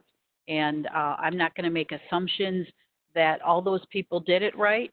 I'm not going to make the assumption that they asked everybody instead of just looking at them, which is not what you do. Right. When we get a lot of people from the general public, from media, from everywhere, asking all kinds of questions. And these are people that typically don't deal with data. They don't understand that in order for data for you to make certain assumptions about the data, it needs to be clean. It needs to be, I need to be assured that it's collected properly. Let me give you an example. We have been putting out information about the deaths of COVID cases and that racial makeup. I feel like that data is clean. There is a responsible person like a doctor or a nurse, somebody at the hospital who completes the information. It's reviewed by our staff. That I'm comfortable with that. I'm not comfortable with the way the data has been collected at a federal site, at doctors' offices, at hospitals, all different ways throughout the county. That data was collected on the people that were positive. The other thing is I just ask? But it's more than that. Those are only the people that were tested. What about all the people that weren't tested in that racial category? There's assumptions that people will make that aren't necessarily true. So it's dangerous to put data out there like that without people understanding or without it being clean. I maybe am not getting the same report that you're delivering, because all I'm getting is whether the person is male or female and their age, and it's I think it's just the death reports. But there's no information unless I've missed something, which with the deluge of documents and emails that we're getting, and some of them duplicative, I could have missed it. So I'll go back and look through my email reports from you, but I didn't see anything about race anywhere. No, that's on our website. Okay. Yeah, we post information on our website and social media daily. For example, today we're putting up behavioral health tips for seniors. I mean, every day it's something different. And where would that be on the website? If you go on our website and you click on the coronavirus information, it'll take you to that page. Okay. You'll see that, that picture of the virus there. Yep, I see the picture. I just haven't found the data. Okay. And I'm sorry, what was your other question, Jackie? Tracing. Even going back to our own department, I know we quarantined people right away, but it seems like other countries that put a kibosh on this virus quicker, and even the Ebola and H1N1, they did a lot of tracing, and it just seems like there's a big aversion to that in our country. Even at my husband's place of employment, they were asking employees like 8 different questions, and of course you couldn't answer any question if you didn't know who the person was that had been diagnosed. So finally, they at least would admit what department the person worked in. They still wouldn't tell you who. And, without knowing who, how can you honestly answer whether or not you were in contact with that person to the degree that you need to be tested? Well, the contact tracing that we are doing now and that will probably continue based upon the numbers we see, I'm not sure, but our CD department would contact directly those people that the patient informed us that they had close contact with. In other words, let's say that you have 7 people in an office, and one of those people is now COVID positive. So they interview that individual that's positive, and they say, okay, so who have you had close contact with the definition of close contact. Who have you had close contact with? And so they would give them the names. And then they would reach out to those people and let them know that they were identified as a person that was in close contact with a positive case. So that's how we are doing that. Yes. Okay. And initially, when all this started, we saw on the news where they were using video cameras to find out, who this person passed on the street and all that. There's no way we have not, nor has any other local health department, nor has probably the state health department done that kind of contact tracing since it's been in the community transmission phase. You just assume it's everywhere. It's on the bus. It's in the grocery store. It's in your home. It's in a lot of places. So doing that level of contact tracing is, it has not been done for many, many weeks. Thank you. You're welcome. Hi, Sue. Hi, Sue. Mike, It's Julie. Can Mike I ask a Brisbane has question? a question followed by Gretchen.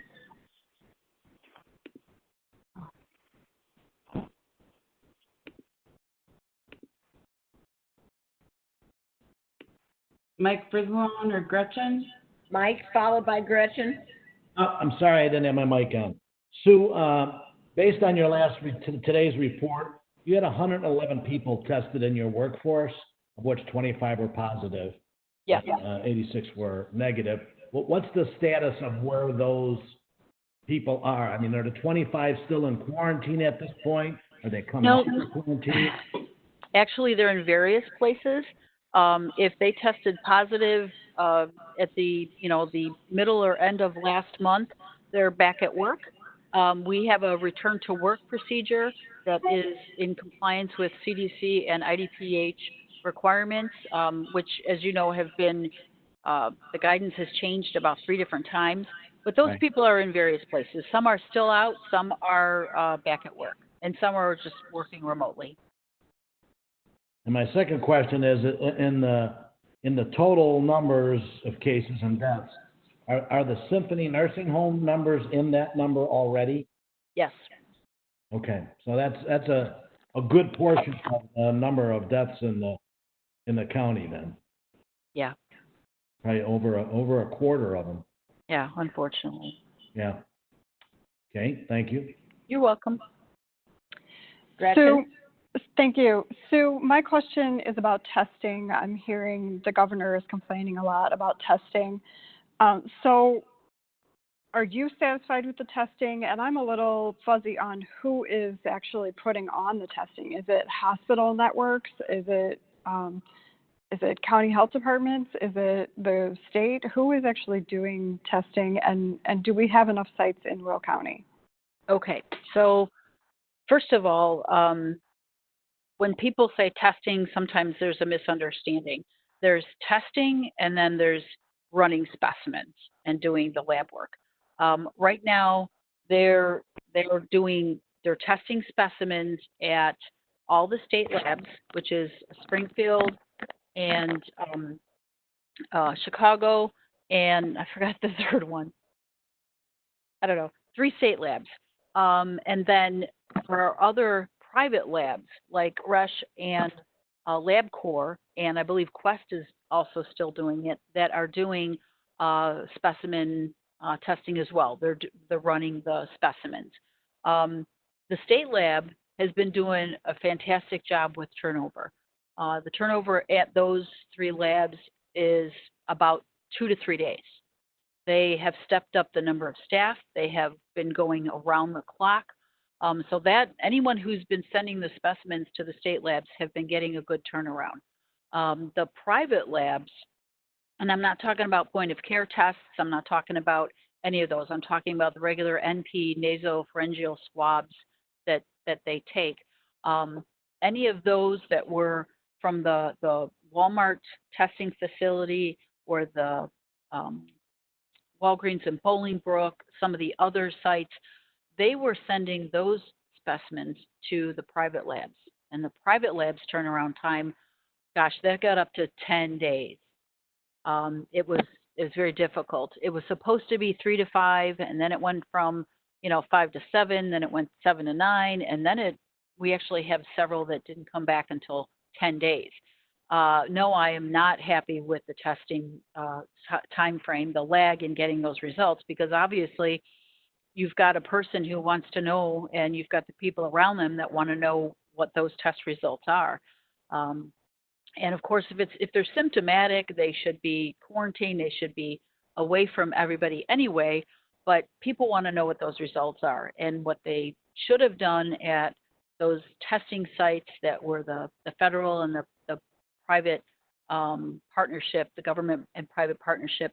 What they should have done is limited the number of samples that they took, much less than the 250 that they did, because there was such a backlog in getting those results. So to me, it would make sense that instead of collecting 250 and making people wait 10 days, maybe you only collect 100, and people get the results back in 3 to 5 days. So not happy with that at all. Now, as far as who is conducting the testing, who's actually doing, the swabbing and conducting those tests, it's not the health department, it's not the community health center. We have never been testing. We haven't had test kits. We have not been doing that. People have been getting tested either through their physician providers in the community, at the hospitals, at these federal sites. Maybe, I don't know if any of the, like immediate cares, they may have had some availability of test kits, but those are the ones who have been doing the testing. Now, testing is a real priority for the governor and IDPH right now. They want to get a lot more people tested. And the reason they want to do this is so that they can study and really be able to kind of predict how the next few months are going to be. As you know, we don't have a vaccine. I'm hopeful we have a vaccine for the fall. Otherwise, we're going to go through some of this all over again, guys, because there isn't enough herd immunity. That did not happen. So I'm really hoping that we have a vaccine by then. So the governor is pushing, IDPH is pushing for more testing. They just rolled out a program this week where they are going to be providing FQHCs with test kits to perform community testing. And they're going to start with priority in congregate settings. So in the shelters, in long-term care facilities, in areas where they're even wanting to do grocery stores and people that have been essential workers. So I believe that our community health center, the Will County Community Health Center here on our campus, was chosen to do that. I don't have all the details yet. I thought the governor was going to announce it yesterday at the press conference. He did not, and I don't have all the information yet. But we are gearing up to be able to do that if we're chosen. We will go out in our van and take a bunch of test specimens and go throughout the county and take those samples. So we hopefully will be part of that testing. To your question about additional test sites, right now the test site on Jefferson Street, the Walmart, that's still testing. They're testing anybody symptomatic. Doesn't have to be a first responder, doesn't have to be a healthcare worker. Anyone that's symptomatic can test. However, they do need to register online. The same thing with the Walgreens on Boughton Road. They'll take anybody that's symptomatic. There's also another site in Markham. I believe I put that in the update either yesterday or the day before. And I anticipate many other sites to roll out testing in the future as well. The point of care test, there's been some controversy about whether or not it's been reliable. I've heard that as well. I don't know, anything, I guess there's that possibility with a point of care test that was rolled out so quickly, but hopefully somebody is studying the efficacy of that and we hear one way or the other. So did I answer all your questions, Gretchen? Yes, that was good. Thank you. Okay, you're welcome. Okay. Next up we have Mimi Cowan, followed by Steve Ballage, followed by Julie Berkowitz, followed by Rachel Ventura. Thank you, Denise. Hi, Sue. This is Mimi Cowan. I have a couple questions for you. Thanks so much for all the information and being willing to answer our questions. Sure. My first question is about kind of tagging off of what Jackie was asking and the tracing. Within health department staff, what tracing was done for the staff, and did everyone at the health department get tested? No, everyone did not get tested. It was not mandatory. We have approximately 300 staff, and approximately, around a third of them got tested. It wasn't a requirement. Well, we as an agency did not do the specific testing for our staff because our staff were informed of how to inform those people that they were in close contact with.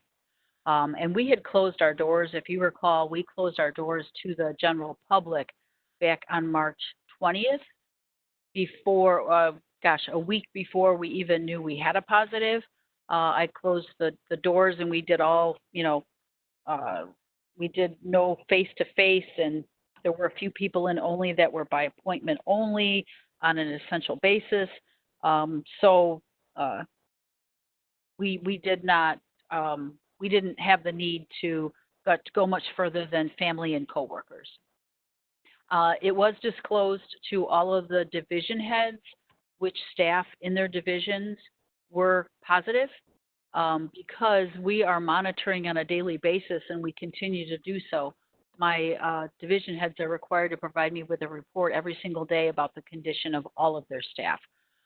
Whether they're symptomatic, not symptomatic, they're required to self-monitor, whether or not somebody in their family has been diagnosed, because we need that information to make the right decision as to when to open our doors again and when to get all of our staff back. Does that answer your question? Yep. Thank you very much. You're and welcome. then my second question, since I'm not a public health official, as we were talking about flattening the curve and the availability of testing, I just wanted to ask if this is probably a complex question, so if you have a brief way of answering this, how can the public health officials say with confidence that we're flattening the curve when we don't have a fulsome availability of testing? I don't know. I don't know what criteria Dr. Ezike used, so I really can't answer that. Okay. Yeah, I'm sorry, I don't. She is a medical doctor. She is an MPH. She has a lot of experience in infectious disease, so she would know way more than I would. Fair enough. That's fine. Like I said, Yes. I know that. And my last question about sort of the curve. I know that when they talk nationally about the curve flattening, it's really driven by the situation in New York City. And I would assume the flattening of the curve in Illinois is driven by the situation in Cook County or Chicago. So I'm wondering if you can talk about whether or not we're seeing that same data within Will County. Well, so far we have not seen seen a steady decline, and I mean steady meaning over a period of a week or so. We've not seen a steady decline in the number of cases in Will County, but we haven't seen a large spike either. What really complicates much of this is the fact that there is such a backlog, and there was such a backlog of cases that were not processed at the labs. And that's another reason why when somebody wants information on data, or they want information on, why is it going up and down and up and down? It's just a situation where you don't know how many are still out there. Like right now, there's no way that our epidemiology team knows how many people have been tested in the county. There's just no way for us to know that. So we don't know if it's looking better or if it's not looking better. So we're gonna wait this out a little bit. I'm hearing that the labs are getting a hold of their backlog, that they are getting closer to being able to turn these results around in a more appropriate time, like 3 to 5 days. Once we get to that point, then I will feel more comfortable in saying, okay, yeah, these numbers are going down steadily and, over a period of time. Okay, thank you. I appreciate that. My final question is, if there is anything we can do as board members to help spread the message about what works to stay safe. Looking at some of the data, it strikes me that Will County is frankly not doing that good in terms of cases in consideration of our population compared to some of the surrounding counties. And I think there's different metrics to base that on, but I'm wondering what we're doing and what the board can do specifically to get more on top of that. Well, if you look at the way that the counties are geographically linked, in other words, as of yesterday, Cook County had the most number of cases, and then DuPage County had the second number. I'm sorry, Lake County had the second number. DuPage County and Will County have been kind of vying back and forth for third place, and believe me, that's a third place we don't want to, try to get to. But if you see, they're all in line. They are all in line north to south geographically, and I think a lot of it has to do with people, even though there's been a stay-at-home, I think that a lot of people before we did the stay-at-home may have contracted it because of commuting. There's a lot of people that commute from Will County to DuPage, from Will County to Cook, from DuPage to Will, et cetera. So I think that had a piece of the puzzle. As far as the rest of the reasons, I don't know yet. Though that is all information and data that you have to look at once this is all over. We've been putting out information just as everybody else has on press releases and social media and our website about washing your hands and how to wash your hands and promoting everything just as everybody else had. So I don't know. I don't know how it'll all wash out. Okay, thank you very much. You're welcome. So this is Steve Ballage. I got a question I don't understand because I read a lot of things about what's going on, and it seems to me like, you tell me if I'm right or wrong. It seems like this coronavirus is highly contagious, but it's not highly deadly. And that when you look at the percentage of people that get it and the percentage of people that are dying from it and compare it to population, it's real small. And so I noticed that in Sweden, they're not doing any of the social distancing and stuff like that. And they still have a problem, but they're not doing any worse than the other European countries. So could you kind of explain what the heck's going on? Because these numbers don't add up to being shutting the whole world down, at least not in my eyes, when we have 750,000 people in Will County and how many people got the disease. It's like a small percentage. So Sure. I'm just trying to get a handle on it because you read so many conflicting things. And none of it makes sense because they're not like gray areas. They're all either A or B. And so it's confusing. Okay, so I'm not a doctor and I'm not an epidemiologist, but I have, learned a whole lot more than I ever thought I would about COVID-19.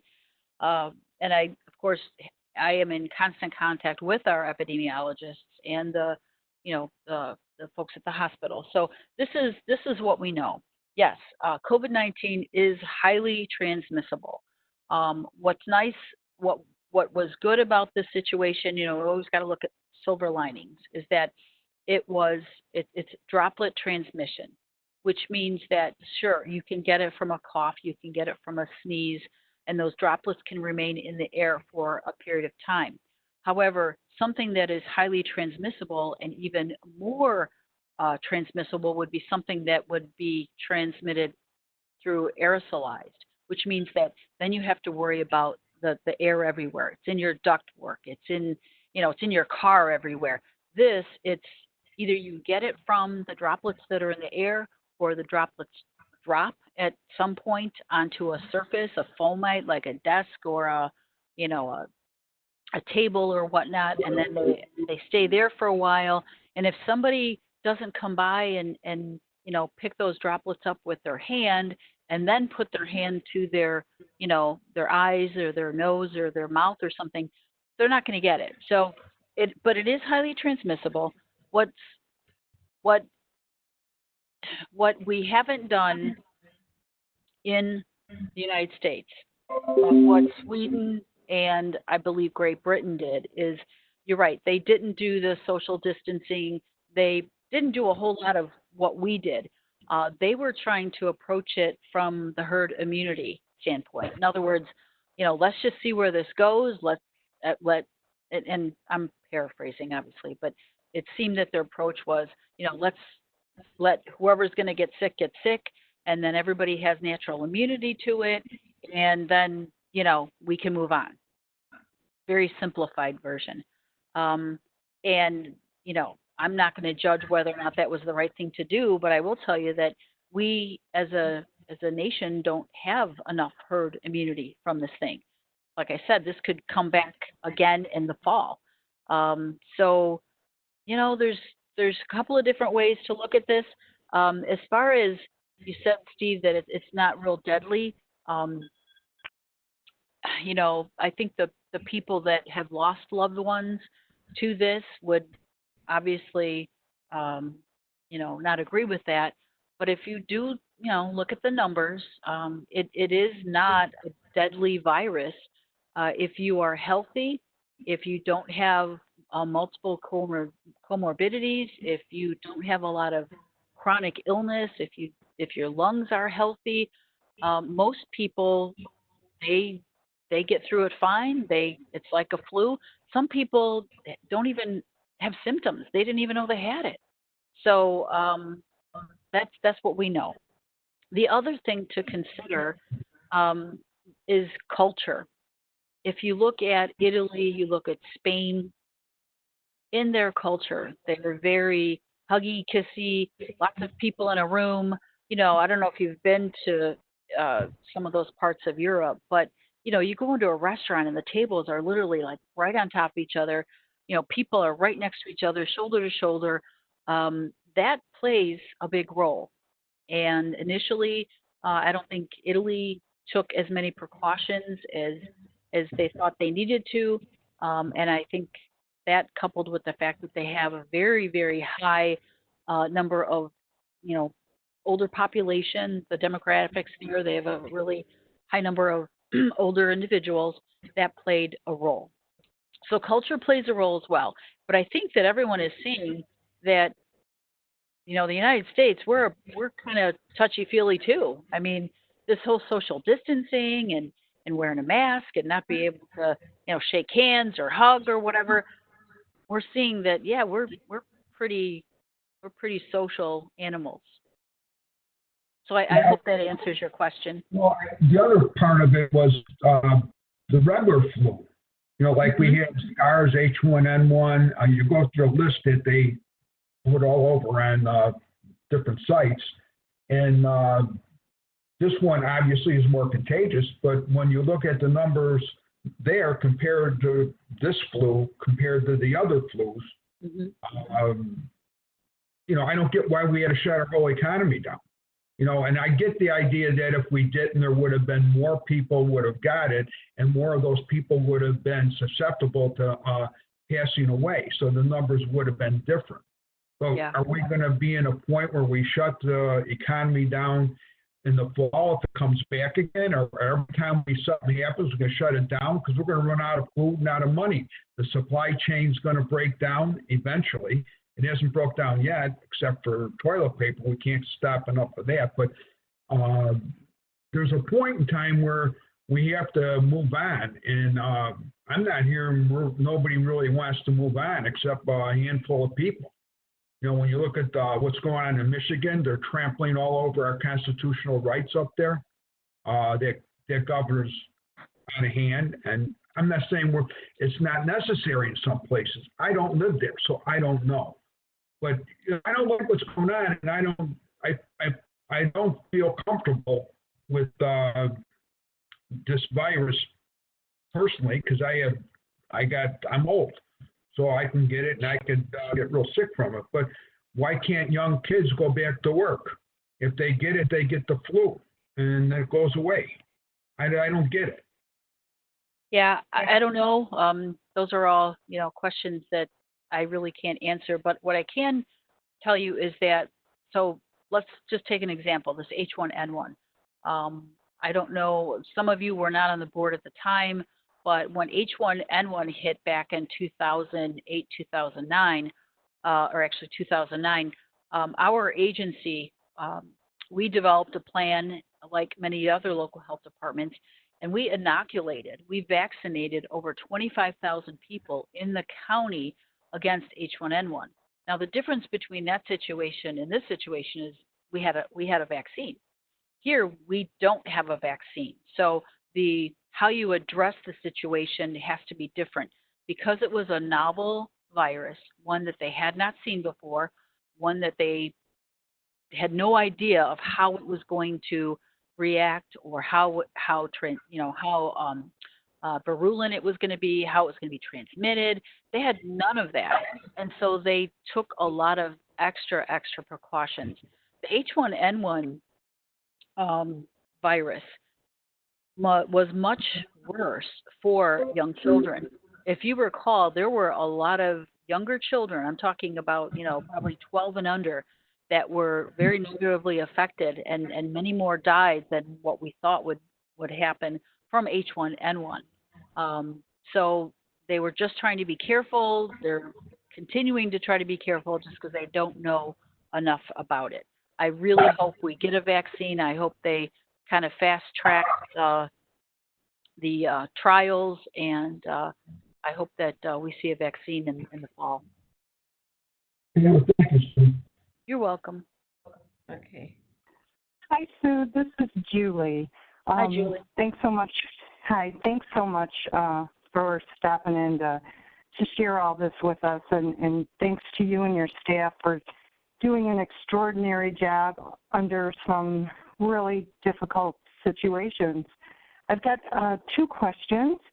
One, I was wondering if you could give us an idea of where the hot spots are in our county, and I think it would be helpful to kind of understand, and maybe us as board members, especially if these areas are in our district or near our district, we can kind of do a little bit of follow-up on that and try to help alleviate that. So hot spots in our county. And then the second thing is, from what I've been hearing, is they provide more information about this.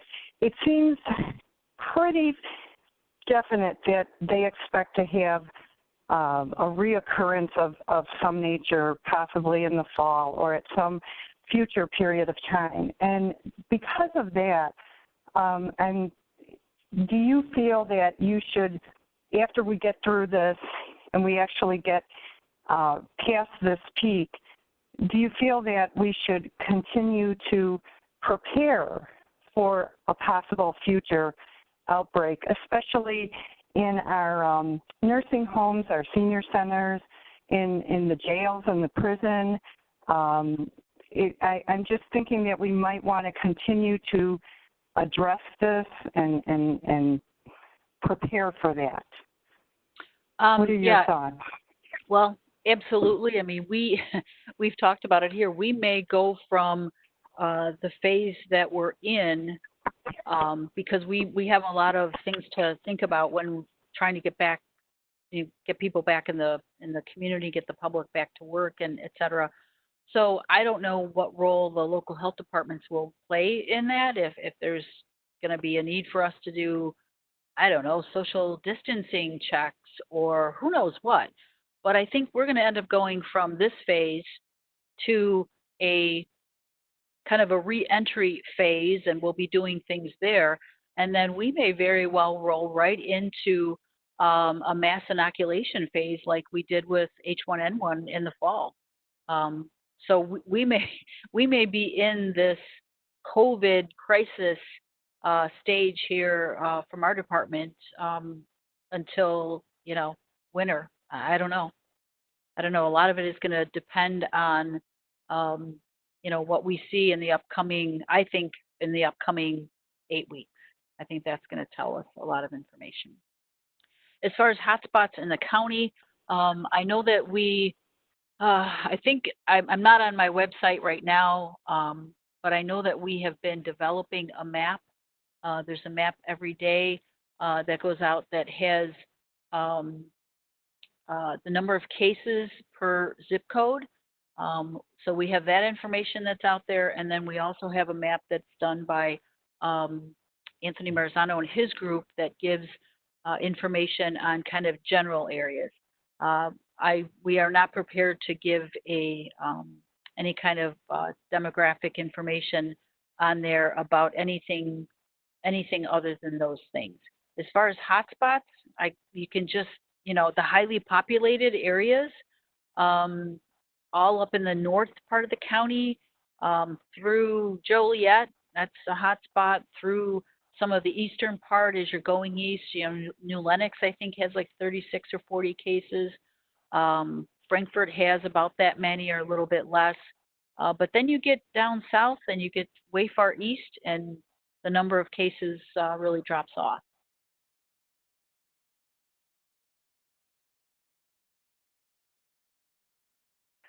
Thank you, Sue. You're welcome, Julie. We have Rachel Ventura and Ray Tumanello.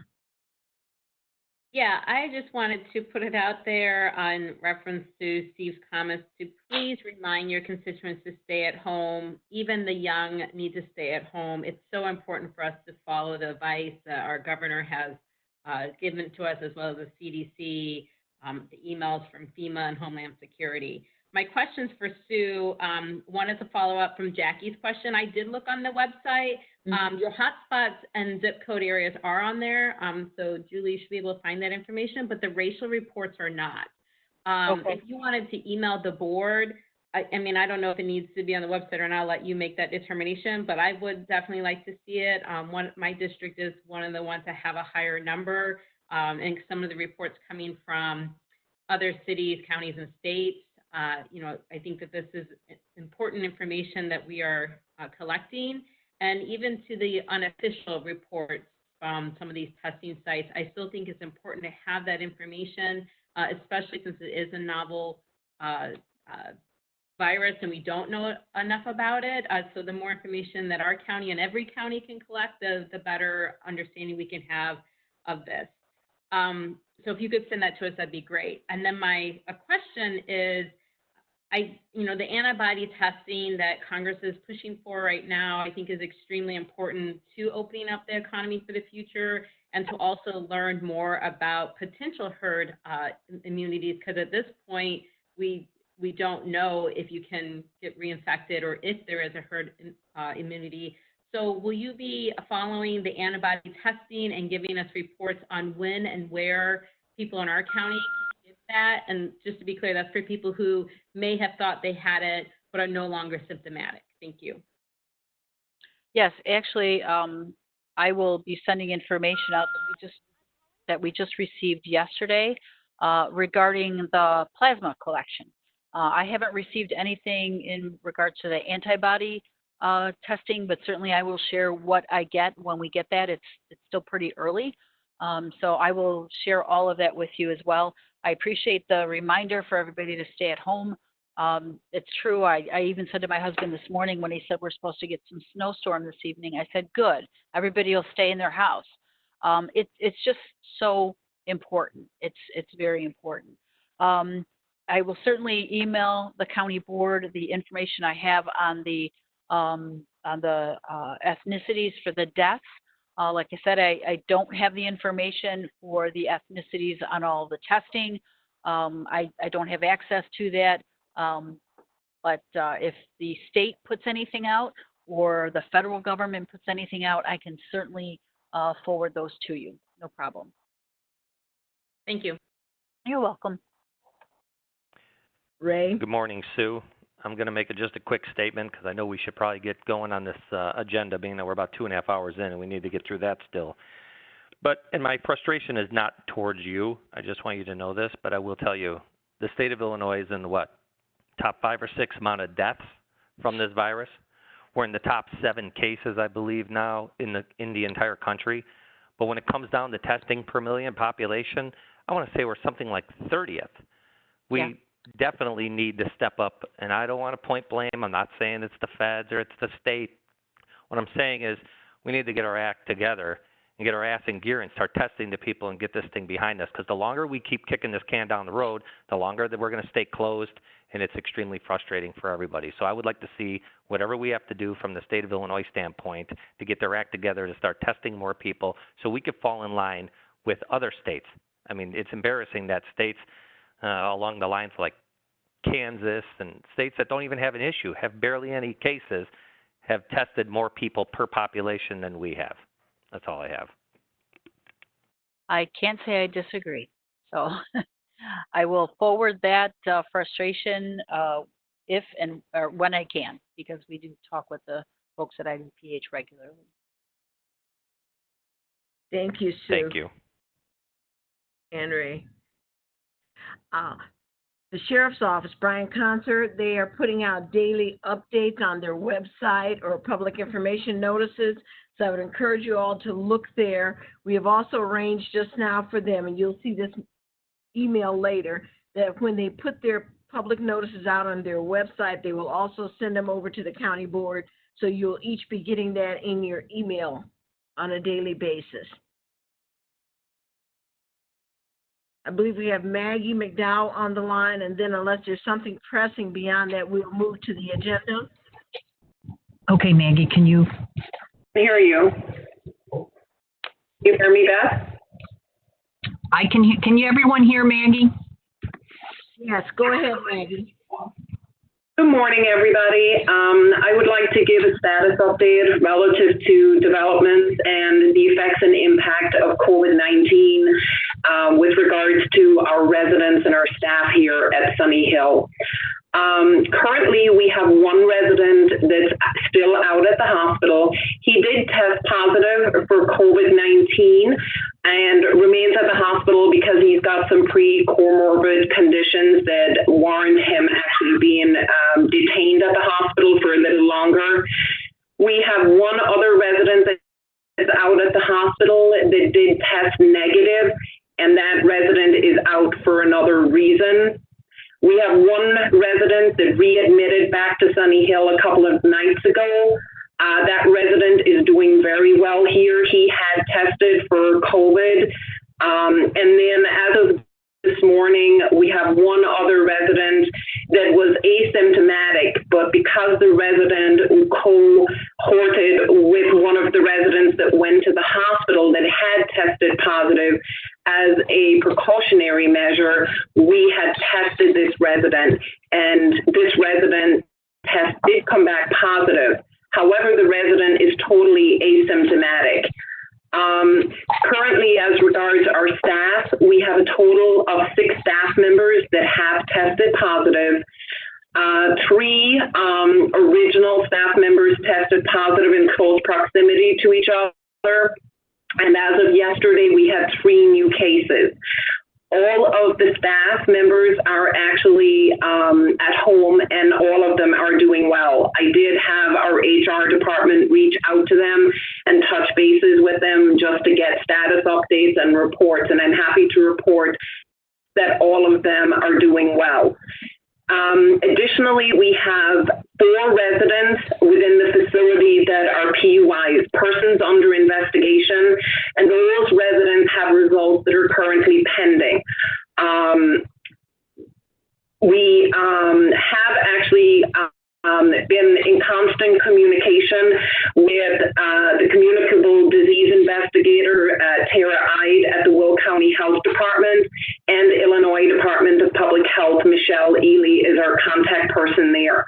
When we originally made the initial report with regards to an outbreak, because an outbreak is considered one positive case.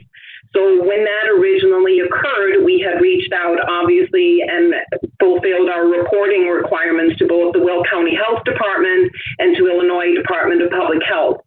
We were in compliance with all strategies that they had outlined to us. The only additional thing that they had asked the facility to implement was a deep cleaning of the whole facility.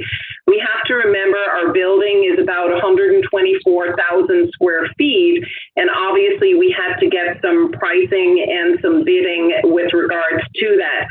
However, we were able to expedite getting that done very efficiently. We met with 2 companies on Friday. By Saturday afternoon at 2 o'clock, they were actually in the building and had actually commenced the deep cleaning of the whole facility. They completed this task on Monday evening. and this also included all resident rooms and all resident areas. I've been in constant contact, like I said, with Will County Health Department and IDPH, giving them regular updates. We do what we call line listing on a daily basis because we have an infection preventionist who does active surveillance on an ongoing basis. So anything new, anything changed, any changes of condition in residents, we obviously, notify the physician, notify the powers of attorney, and obviously keep the health department and IDPH in the loop. We did give them an update with regards to the facility status the day before yesterday. We're sending our daily line list on a daily basis. We're keeping them informed with regards to those residents that are currently on isolation, whether they're on isolation because they're COVID positive or whether they're on presumptive isolation. Because if we send a resident out to the hospital and based on the ambulance trip and based on just going to the hospital alone, that actually puts them at higher risk. So when they come back to us, we have to on presumptive isolation precautions droplet contact for 14 days just to make sure that they don't develop any signs or symptoms within that time frame. One of the other adjustments that we've actually made is that when we proceed forward, we are going to be sending our swabs for testing directly to the IDPH lab for a swifter turnaround time, as they can run the tests and obtain results for us in up to 2 to 3 days, as opposed to our existing lab, which can take up to 3 to 5 days. And it's crucial to get those reports and get that those test results back as soon as possible. Obviously, our staff, obtain the swabs and send those out. So we just want to make sure that we expedite our process as quickly as possible.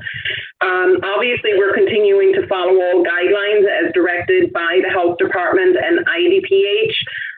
One of the nuggets of insight that IDPH actually did share with us on our last call was that they outlined that they we're finding that many residents didn't necessarily follow the cardinal symptoms or didn't always present with the usual fever, cough, and shortness of breath. But what they had added was that a lot of residents were presenting in other facilities with complaints of diarrhea, headache, and a loss of taste and smell. And actually, once we had been notified of this, some of the staff that had actually been sent out, they had actually complained of those similar symptoms, not the usual symptoms that we had kind of been looking at previously.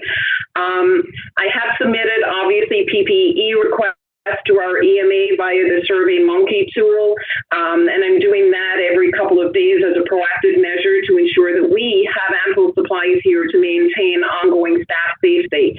Obviously, this is crucial to have these supplies to provide the tools to our staff to alleviate, concern and fear. And I do want to acknowledge that EMA has been very responsive in procuring supplies, and I do not have any concerns in that regard at this time. Additionally, obviously we have to continue to maintain critical operations and take care of our residents first. That is obviously our primary responsibility. Our families have entrusted us with this precious task, and we are meeting the challenge. And I do want to acknowledge again, as so many other people have done, what a great job our staff are doing. Obviously, many staff are reacting to the fear factor. Of course, there's increased anxiety and genuine concern regarding exposure and possibly contracting the virus. This, of course, is very real, and we are attempting to meet staff, where they are at based on this being a reality. We have adopted different measures, obviously, to maintain our staffing levels. We have initiated our emergency preparedness planning. One of the things that I did was reach out to, we have a lot of students that come within the building from different nursing schools. I reached out to Rasmussen and developed a short-term contract through the end of December for, some of their second, third, and fourth year nursing students to possibly come and work at CNA. One of the other measures that I implemented was we have a restorative department. And I pulled back our CRAs, which are certified restorative aides,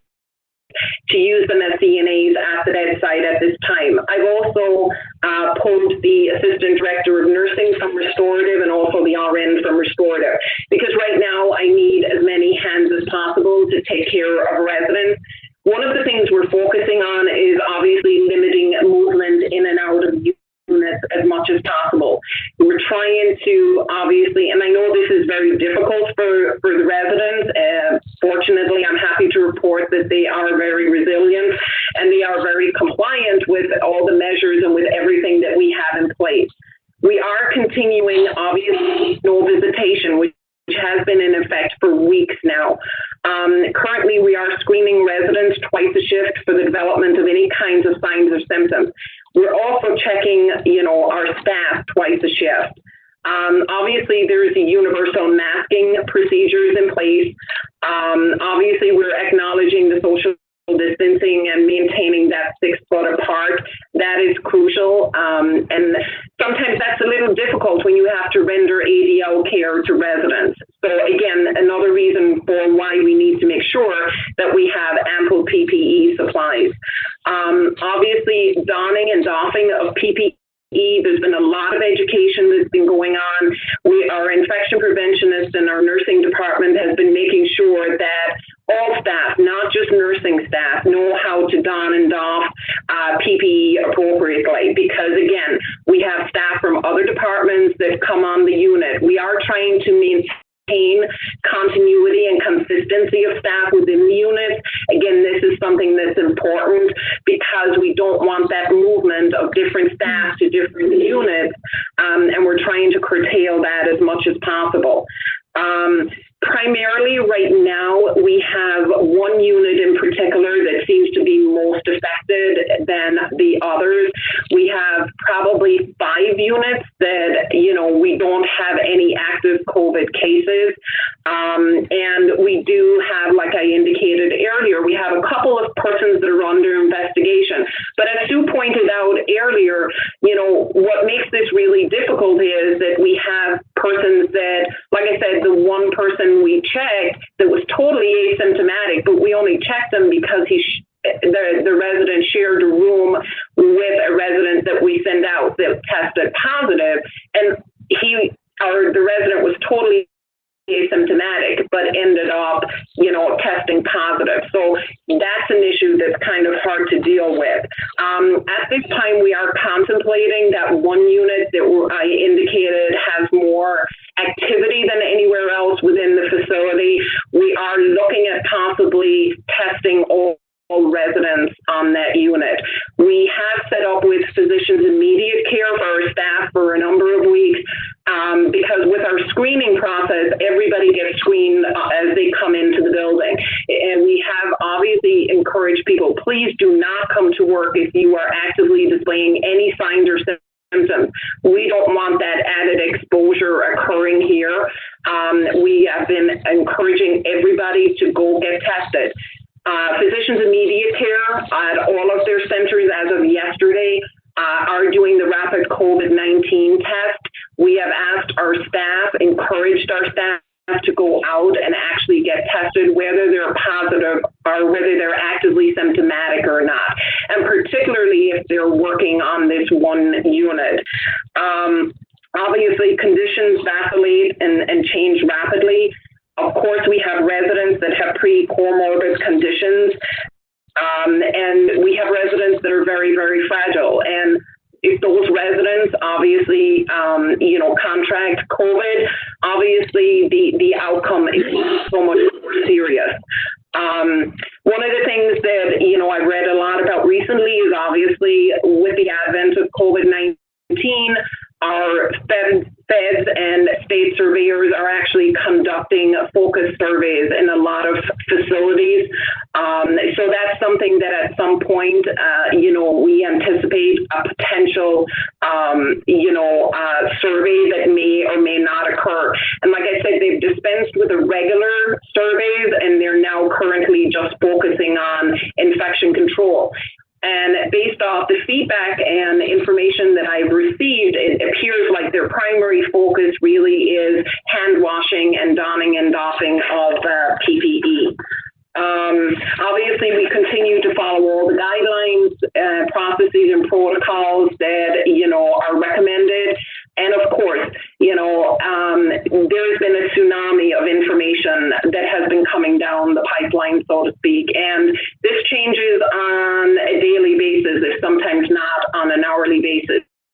So I have to applaud our staff at all levels in terms of how creative they've actually been. You know, one of the challenges for us obviously has been maintaining constant communication with families. We have implemented and used extensively our Call 'em All system, which has been a godsend in terms of sending out a robocall with updates and messages that goes out expediently and immediately to all families. And as much as possible, working around everything else and direct care of residents, we've tried to maintain that constant communication with families, because I really do think that's so important to allay some of those fears and anxieties that families sitting at home that haven't seen their loved one, that have entrusted them to our care blindly, you know, obviously want to know what's going on behind the four walls of Sunny Hill, and I can completely appreciate that. In terms of physician care, we have adopted telemedicine, and primarily for our hospice residents and for our regular physicians, and also for our wound rounds. We've all been conducting all the visits pretty much by telemedicine. On occasion, it does require that a physician come in the building to see somebody. Our medical director has adopted, if a physician only has a couple of residents here and they can't get in to see them and they do warrant an actual physical visit, our medical director has said that he will cover any and all visits as needed. So I think those are some of the updates and the highlights and the high points of what's been going on here. I'm open to any questions and anything that anybody might have that they would like to ask at this point. Thank you, Maggie.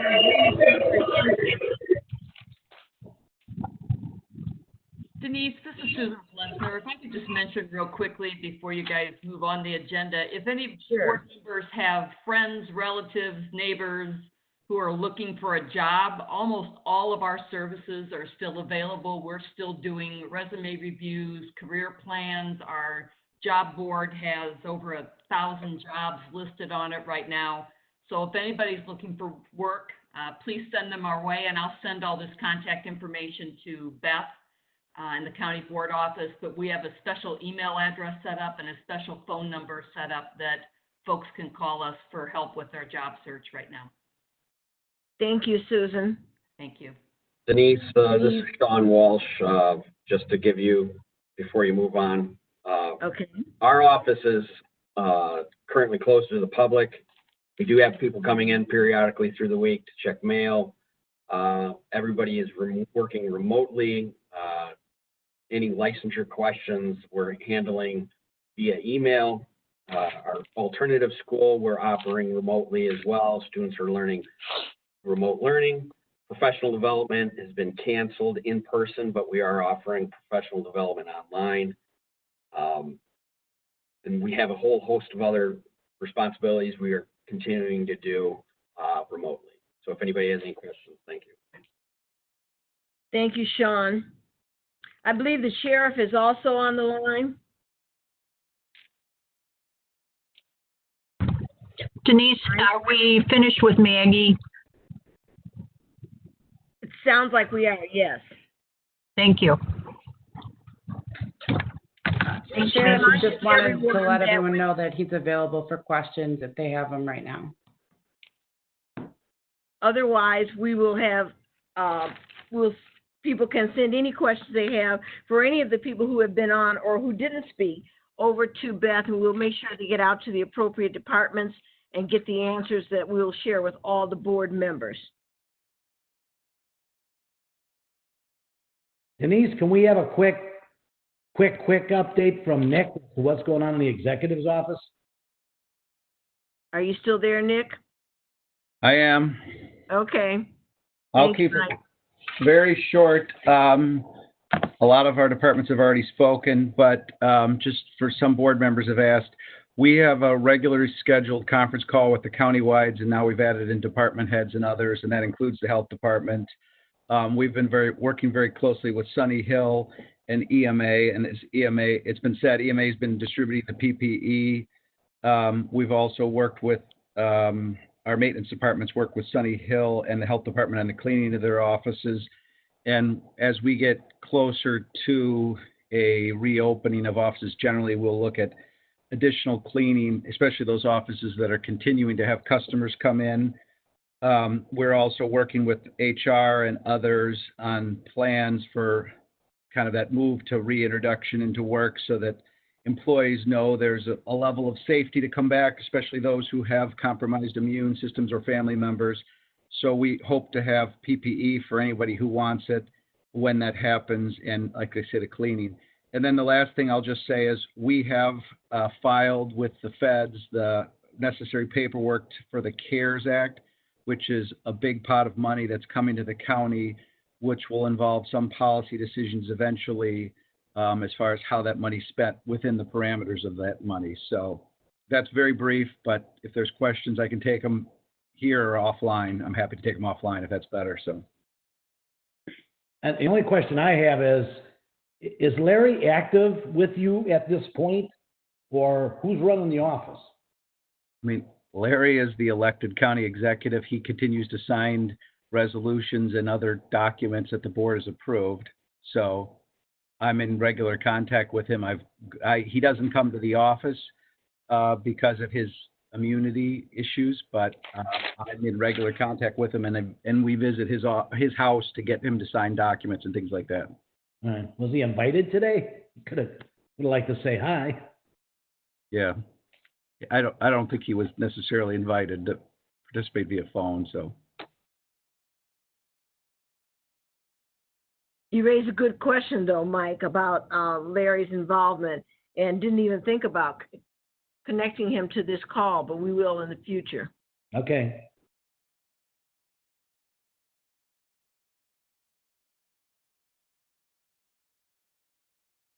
Okay.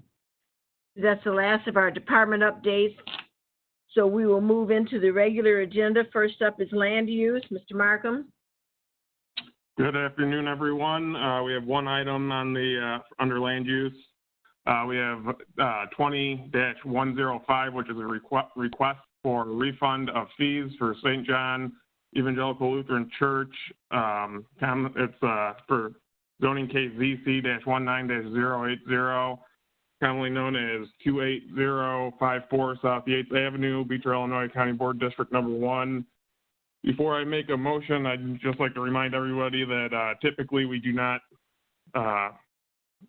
grant the refund of fees. Since I've been on the board, I know we haven't, and I think land use can give you a better history of it. But I know Mr. Musis has spoken about this in the past. But I'll make a motion to approve it, but I will be voting not to grant the refund. So I'll make that motion. Thank you, Mr. Markham. I'll second that. This is Jackie. Motion by Mr. Markham, second by Jackie. Just a reminder, it is not our procedure to grant these refunds. The work has already been done, so we would a motion should be a no, or a vote rather would be a no if you don't want to grant the refund. There are several people with their hand up. I'm not sure if they haven't just put them down since the last time, but currently hands up are Gretchen Fritz, Jim Lustis, yeah, they look like the ones from before. Galich, and that's it. Yeah, and they look like the same ones before. Are there new questions? It's Frizzalone. I'm going to be a no as well. Work is already done on this, so I don't think we should be refunding. Agreed. So the vote here, a yes will mean that you agree to refund, a no will mean that you don't agree to refund. So those in favor. We need a roll call, don't we? Yeah, we do, yeah. I would recommend a roll call.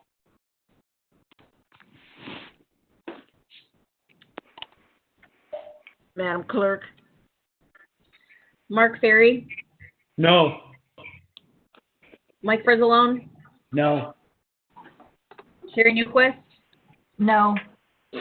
Judy O'Gala, My vote is a yes. I think we need to look at that for a change possibly for nonprofits because the cost for the special use permit and that is pretty excessive for a nonprofit, especially like a church when they're trying to do fundraising. So I'm a yes. Amanda Cook? No. Jim Musa? No. Beth Rice? Is Beth even here? Margaret Tyson? No. Ken Harris? No. Jackie Trainier? No. Gretchen Fritz? No. Meta Mueller? No. Don Gould? No. Joe Van Dyne? No. Steve Balich? No. Herb Brooks? I'm going to be a yes for the same reason Julia Gala had detailed. We need to further look at it. My vote is yes. Annette Parker?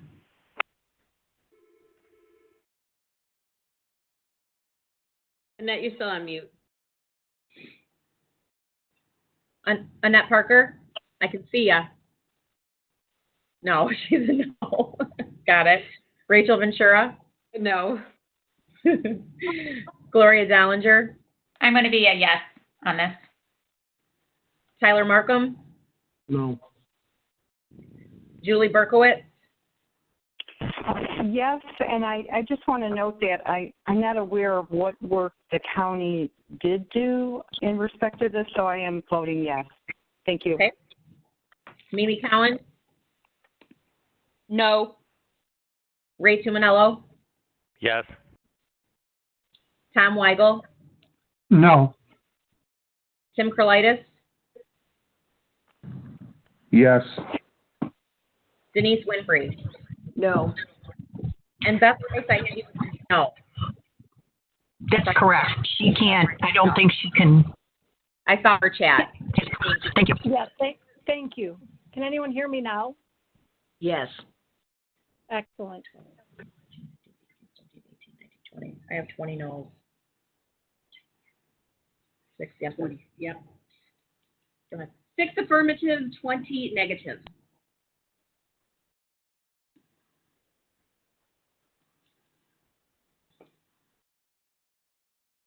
Mr. Markham?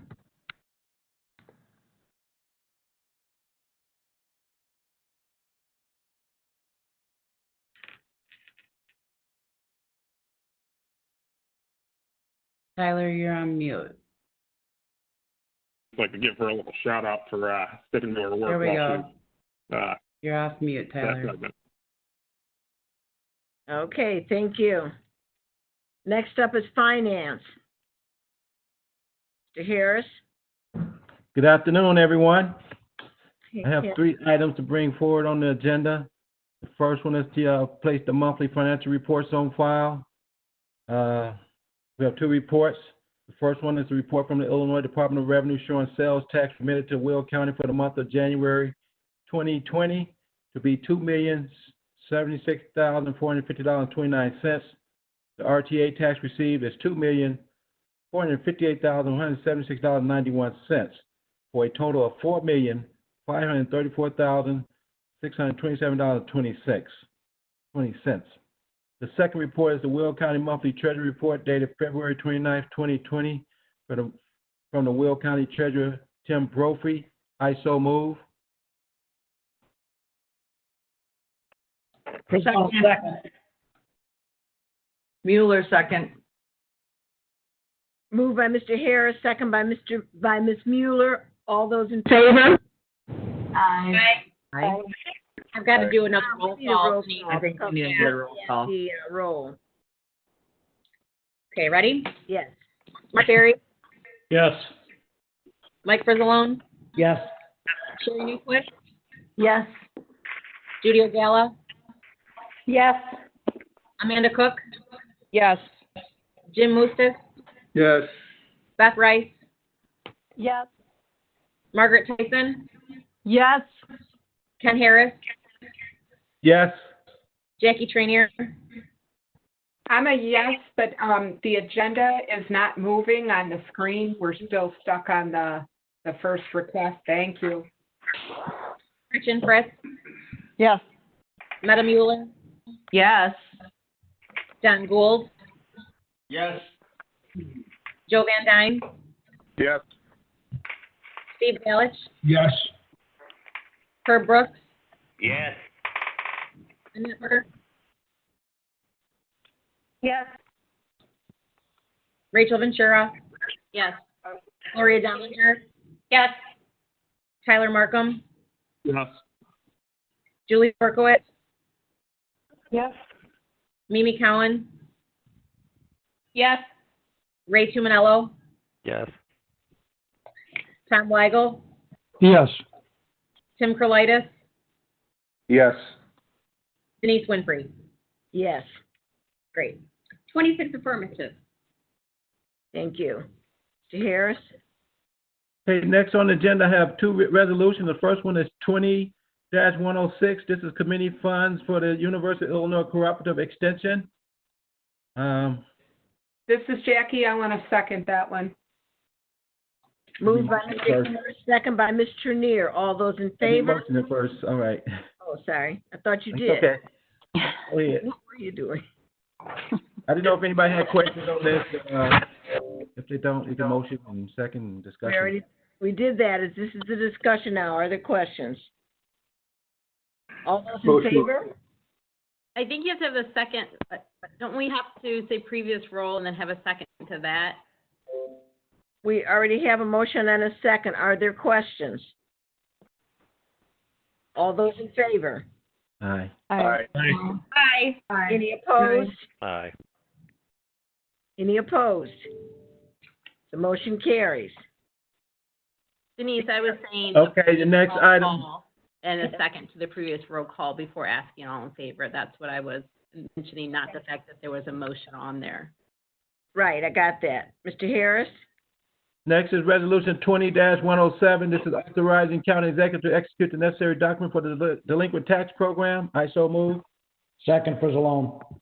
Motion by Mr. Harris, second by Mr. Frizzalone. Now we will take a previous roll. Previous roll by Jackie. Second by Mr. Mustis. All those in favor? Aye. Aye. Any opposed? Aye. Motion carries. The budget instructions have been sent out to the department, so we are in the process of planning the budget for 2020. They have been given the guidelines on that process, so that is underway. And I'd like to mention also that Duffy Blackburn gave us update about the checkbook that is online for us to view. It's an ongoing process. So if you have any questions regarding spending, and I know it came up in our caucus last night, but you can go look and see what type of spending is being done, and that is the transparency we have. And also, we did receive a disbursement from the state of Illinois for the cannabis. That's the state portion, $7,408.40 what we received for the month of January. So I just want to bring that to your attention. The next finance meeting is scheduled for May 5th, 2020 at 10 a.m. So that concludes my report. Thank you. Next up is Public Works. Good afternoon, everyone. We have 9 resolutions to consider this afternoon, starting with number 1, 20-108, confirming award of contract to PT Farrell Construction, $1,545,044.57, Francis Road, County Highway 64, and Gallagher Road for an overlay. Districts 9 and 12, and I so move. Second, Mueller. Moved by Mr. Van Dyne, second by Ms. Mueller. Previous roll by Mr. Musa, second by Ms. Ogala. All those in favor? Aye. Aye. Aye. Any opposed? Motion carries. 20-109, confirming award of contract to PT Farrell Construction, $209,091.55, Green Garden Road District overlay on various roads, County Board District 2, and I so move. Second, Frizzalone. Moved by Mr. Van Dyne, second by Mr. Frizzalone. Previous roll by Mr. Moustis, second by Ms. Ogala. All those in favor? Aye. Aye. Aye. Any opposed? Motion carries. 20-110, confirming award to contract to Tri-State Asphalt, $50,750. Florence Township Road District Materials, County Board District 6, and I so move. Moved by Mr. Van Dyne, second by Mr. Gould. Previous roll, Ms. Parker, second by Ms. Ventura. All those in favor? Aye. Aye. Aye. Any opposed? Motion carries. 20-111, authorizing an intergovernmental agreement. Take my car, keep the miles off yours, you can. Oh my gosh, Jim, mute yourself. All right, I'll start over. 20-111, authorizing an intergovernmental agreement between the Village of Beecher and the County of Will for engineering services and construction of a railroad quiet zone at Union Pacific Railroad crossing with Indiana Avenue, County Board District 1, and I so move. Moved by Mr. Van Dyne, second by Ms. Newquist. Previous roll, Ms. Ogala, second by Mr. Frizzalone. All those in favor? Aye. Aye. Any opposed? Motion carries. 20-112, authorizing an IPA between City of Crest Hill and the County of Will for placement of maintenance and maintenance of folding stop signs onto traffic signals located on county highways in districts 3, 9, and 13, and I so move. Second, Ferry. Moved by Mr. Van Dyne, second by Mr. Ferry. Previous roll by Ms. Trainier. Trenier. Thank you. Second by Ms. Tyson. All those in favor? Aye. Aye. Aye. Any opposed? Motion carries. 20-113, authorizing an IGA between the Village of Shanahan and the County of Will for the installation of bike trail warning signs and lights along Knapp Street, County Highway 32 at the I&M Canal. County Board District 6, and I so move. Moved by Mr. Van Dyne, second by Mr. Gould. Previous roll, Mr. Brooks, second by Mr. Markham. All those in favor? Aye. Aye. Any opposed? Motion carries. 20-114, providing title commitment reports for use by county from Wheatland Title Guarantee Company for 143rd Street, County Highway 37, from Lamont Road to Bell Road, County Board District 7, and I so move. Moved by Mr. Van Dyne, second by Mr. Frizzalone. Previous roll, Mr. Ballage, second by Mr. Moustis. All those in favor? Aye. Aye. Opposed? Motion carries.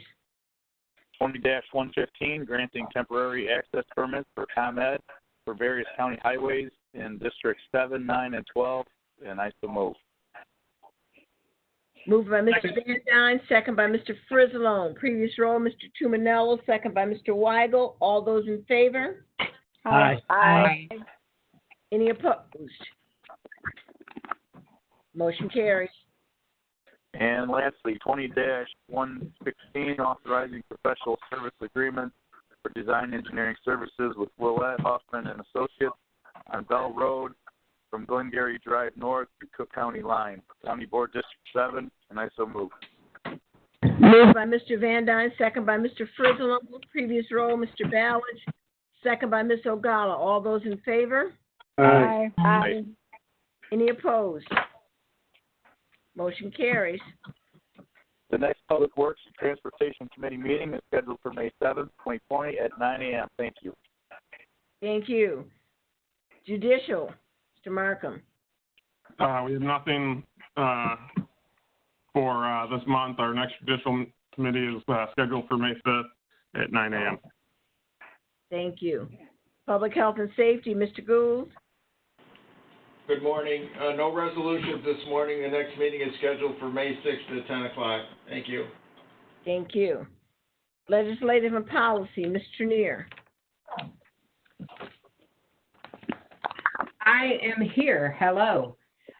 Just just wanted to say we only had one thing on the agenda. We did not have a meeting, as you may already know, and it is the federal legislative agenda. Our fly-in was canceled. It's really going to be up to us as individuals to reach out along with our lobbyists. But I do think Congress is just really focused on the COVID response. So it's going to be an interesting year. We do need to pass our agenda, so I will put that on the floor, and I'm looking for a second. I'll second. Thank you.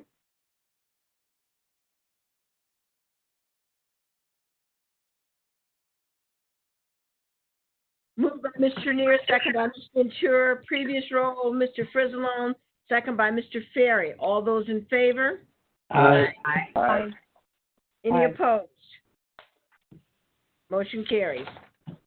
Just one additional thing that I want to mention. I did email out last night to everyone. So for those of you on social media, especially Twitter, I copied forward the NACO request that we get out there and tweet like crazy about needing assistance at the county level. So just wanted to mention that. And our next meeting may or may not be on May 12th at 9 a.m.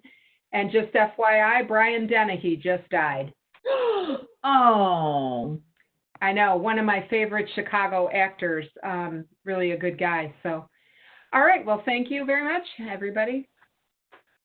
Thank you. Capital improvements, Mr. Brooks. Can I just say, take it away, Ray? Okay. Jeez. All right, first thing on the agenda is number 1, update on capital improvements project. You'll have information in your packet if you want to read up on that. Number 2, 20-117, authorizing payment to Stromsland, DeYoung, and Priebus for the Will County Public Safety Complex, and I so move. Second. Moved by Mr. Tuminello, second by Ms. Parker. Previous roll, Ms. Ventura, second by Mr. Frizzalone. All those in favor? Aye. Opposed? Motion carries. Next is 20-118, authorizing payment to Farnsworth Group for the Will County Courthouse, and I so move. Second. Moved by Mr. Previous roll, Fritz. Moved by Mr. Tuminello, second. I don't know who said that. Second by Ms. Ventura. Previous roll, Ms. Mueller, second by Mr. Van Dyne. All those in favor? Aye. Aye. Opposed? Aye. Motion carries. Next is 20-119, authorizing payment to Gilbane Building Company for the Will County Courthouse, and I so move. Second. Second by Ms. Stollinger. Previous roll, Ms. Mueller, second by Mr. Ferry. All those in favor? Aye. Aye. Any opposed? Motion carries. Next is 20-120, authorizing payment to H.R. Green for Will County Courthouse, and I so move. Moved by Mr. Tuminello, second by Mr. Brooks. Previous roll, Mr. Markham, second by Ms. Ogala. All those in favor? Aye. Aye. Opposed? Motion carries. Next is 20-121, authorizing payment to Homewood Disposal Service for the Will County Courthouse, and I so moved. Moved by Mr. Tuminello, second by Mr. Brooks. Previous roll, Mr. Moostis, second by Ms. Parker. All those in favor? Aye. Aye. Opposed? Motion carries. Next is 20-122, authorizing payment to Interiors for Business for Will County Courthouse, and I so move. Moved by Mr. Tuminello, second by Ms. Fritz. Previous roll, Ms. Rice, second, Mr. Harris. All those in favor? Aye. Any opposed? Motion carries. Next is 20-123, authorizing payment to Midwest Office Furniture or Interiors for the Will County Courthouse, and I so move. Moved by Mr. Tuminello, second by Mr. Brooks. Previous roll. Previous roll first. Ms.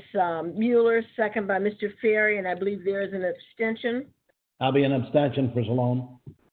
Thank you. All those in favor? Aye. Aye. An abstention by Mr. Frizzalone. Any opposed? Motion carries.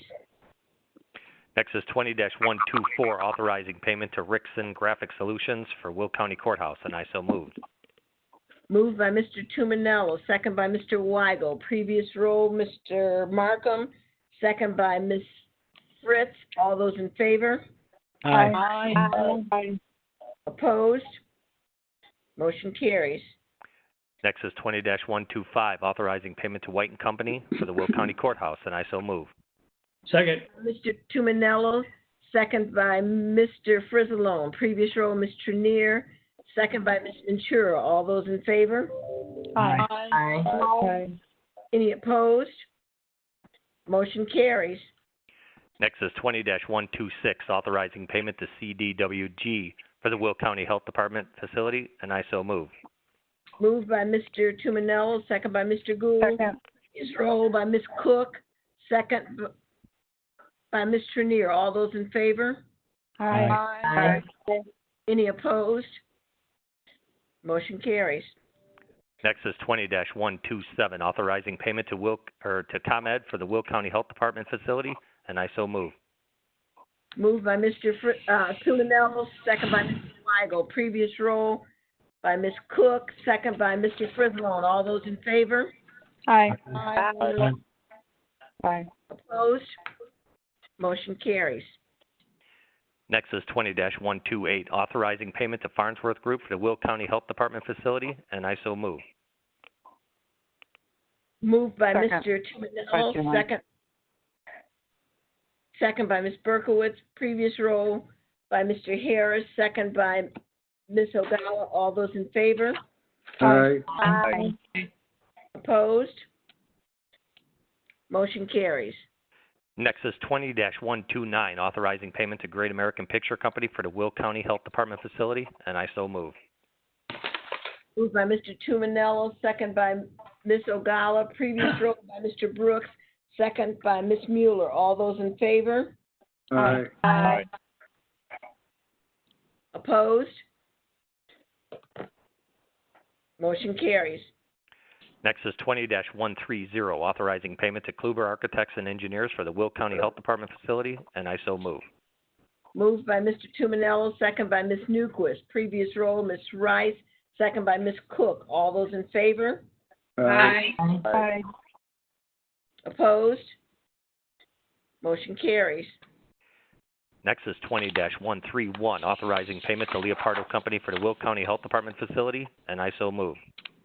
Moved by Mr. Tuminello, second by Ms. Ballinger. Previous roll, Ms. Cook, second by Ms. Ogala. All those in favor? Aye. Opposed? Motion carries. Next is 20-132, authorizing payment to Lowe's Home Centers for the Will County Health Department facility, and I so move. Moved by Mr. Tuminello, second by Mr. Brooks. Previous roll, Mr. Markham, second by Ms. Fritz. All those in favor? Aye. Opposed? Motion carries. Next is 20-133, authorizing payment to Midwest Office Interiors for the Will County Health Department facility, and I so move. Moved by Mr. Tuminello, second by Mr. Weigel. Previous roll, Ms. Mueller, second by Mr. Ferry. All those in favor? Aye. I'll be an abstention for Zalone. One abstention. Any opposed? Motion carries. Next is 20-134, authorizing payment to Nicor Gas for the Will County Health Department facility, and I so move. Moved by Mr. Tuminello, second by Mr. Brooks. Previous roll, Mr. Gould, second by Ms. Dollinger. All those in favor? Aye. Opposed? Motion carries. Next is 20-135, authorizing payment to CDWG for the Will County Animal Control facility, and I so move. Moved by Mr. Tuminello, second by Ms. Cowan. Previous roll, Ms. Berkowitz, second by Ms. Cook. All those in favor? Aye. Motion carries. Or opposed? Sorry. Motion carries. Next is 20-136, authorizing payment to Correct Digital Displays Incorporated for the Will County Animal Control facility, and I so move. Moved by Mr. Tuminello, second by Mr. Harris. Previous roll by Mr. Weigel, second by Ms. Fritz. All those in favor? Aye. Aye. Opposed? Motion carries. Next is 20-137, authorizing payment to Farnsworth Group for the Will County Animal Control Facility, and I so move. Moved by Mr. Tuminello, second by Ms. Cowan. Previous roll by Ms. Rice, second by Ms. Parker. All those in favor? Aye. Aye. Opposed? Motion carries. Next is 20-138, authorizing payment to Harbor Contractors Incorporated for Will County Animal Control Facility, and I so move. Moved by Mr. Tuminello, second by Mr. Gould. Previous roll by Ms. Tyson, second by Mr. Harris. All those in favor?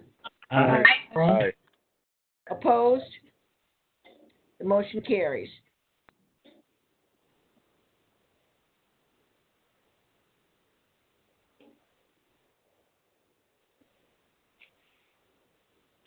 Mr. Tuminello? Uh-oh. Did we lose him? No, did you not hear that? I'm sorry. 20-140, authorizing payment to White and Company for the Will County Animal. Nope. Yep, I missed that one. I read the second one. All right. 20-139. So I'm just seeing if you guys are paying attention. I know I'm boring over here, but I got Van Dyne telling me I sound like a captain on the airplane over here. So anyway, 20-139, authorizing payment to Midwest Office Interiors for the Will County Animal Control Facility, and I so move. Moved by Mr. Tuminello, second by Mr. Brooks. Previous roll, Ms. Parker, second by Ms. Ventura. All those in favor? Aye. Aye. Aye. I'll be an abstention. For One Zone. abstention. Any opposed? The motion carries. Next is 20-140, authorizing payment to White and Company for the Will County Animal Control Facility. Second. Moved by Mr. Tuminello, second by Ms. Mueller. Previous roll, Ms. Dollinger, second by Ms. Cook. All those in favor? Aye. Aye. Any opposed? Motion carries. Next is 20-141, authorizing payment to CDWG for the Will County EMA Facility, and I so move. Moved by Mr. Tuminello, second by Mr. Markham. Previous roll, Ms. Rice, second by Ms. Fritz. All those in favor? Aye. Aye. Any opposed? Motion carries. Next is 20-142, authorizing payment to Correct Digital Displays Incorporated for the Will County EMA Facility, and I so move. Moved by Mr. Tuminello, second by Mr. Brooks. Previous roll, Mr. Mooston, second by Mr. Frizzle. And all those in favor? Aye. Aye. Any opposed? Motion carries. Next is 20-143, authorizing payment to Farnsworth Group for the Will County EMA Facility, and I so move. Moved by Mr. Tuminello, second by Mr. Gould. Previous roll, Ms. Dollinger, second by Ms. Mueller. All those in favor? Aye. Aye. Any opposed? Motion carries. Next is 20-144, authorizing payment to Nightcourt Gas for Will County EMA Facility, and I so moved. Moved by Mr. Tuminello, second by Mr. Weigel. Previous roll, Mr. Markham, second by Mr. Ferry. All those in favor? Aye. Aye. Opposed? Motion carries. Last but not least, 20-145, authorizing payment to White and Company for the Will County EMA Facility, and I so move. Moved by Mr. Tuminello, second by Mr. Brooks. Previous roll, Mr. Markham, second by Ms. Fritz. All those in favor? Aye. Opposed? All right. County Board, Whitco Tango, Foxtrot, climb and maintain 9 or 1,000 feet, turn left heading 090, clear to land, and go to the Executive Committee. Next committee meeting will be May 5th at 11 o'clock. Thank you. Good job. Good job, Next- Ray. Question. I have a question. Yes, Mr. Brooks. Thank you so much, Ray. You keep popping in and out. Two things. Number one, if I have this problem next month, I'll be at the county building and do it. Number two, Denise, when do we go back hearing any updates? When do we go back what? Hearing updates at the Capital Improvement Committee. Oh, hearing the updates from Update. Farnsworth and. Yeah. You can hear them at your committee meeting next month, in Okay. May, because what we're trying to do is do the committees by WebEx as they would ordinarily happen. So you would have individual committee meetings, and each of the vendors could be on through the WebEx doing a verbal update. Very good. Okay. Thank you. Don't worry, Herb, I'll be there to help you. Thank you very much, Maura. Okay. All right, next up we have executive committee.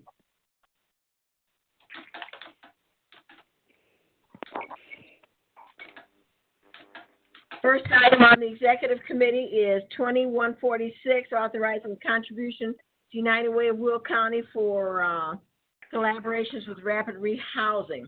This is not to exceed $100,000. First payment would be $60,000 with $40,000 held in abeyance to be used as needed to help support housing in the county. I will second that. I'd like to second that, Gloria.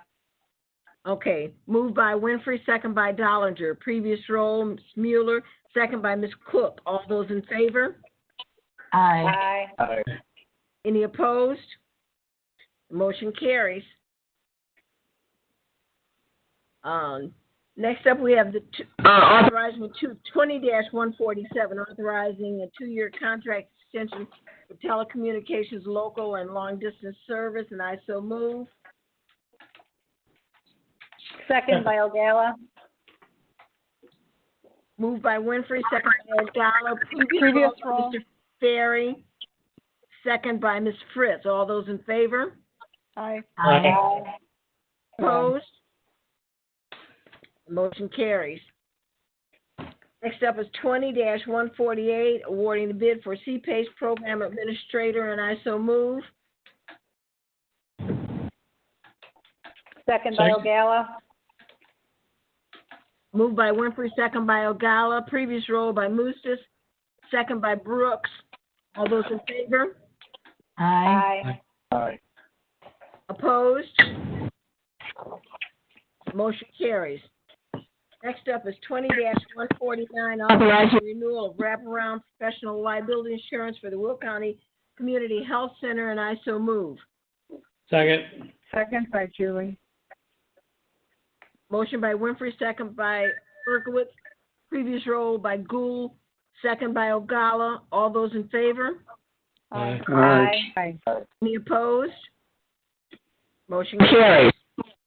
And last, 2150, authorizing the county executive to execute an intergovernmental agreement between the city of Aurora and the county of Will for electronics recycling, and I so move. Second, Fritz. Motion by Winfrey, second by Fritz. Oh, I had one more. Previous roll by Dollinger, second by Mueller. All those in favor? Aye. Aye. Opposed? Okay, motion carries. You should have all gotten through your email or attached to your agenda, the information on the Kronos system, payroll system. So you have that as 20-151. Kronos system is used partly already in the county. This will allow us to unify or standardize across the county our payroll system. It is a subset of an existing payroll. So I'll move for the approval. Moved by Ogala. Second by Ogala. Previous roll, Mr. Trenier. Second by Mr. Brooks. All those in favor? Aye. Aye. Aye. I would like to abstain. Abstain. Okay. We have one abstention. Fritz. Any opposed?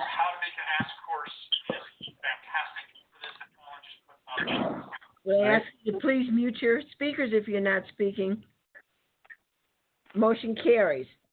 Next executive committee is scheduled to be May 7th, and as I said earlier, same as with the other committees, we'll try to do that by WebEx, depending on what our circumstances are. I would expect that most likely it will be WebEx rather than in person, but not known at this time. We have appointments by the county executive.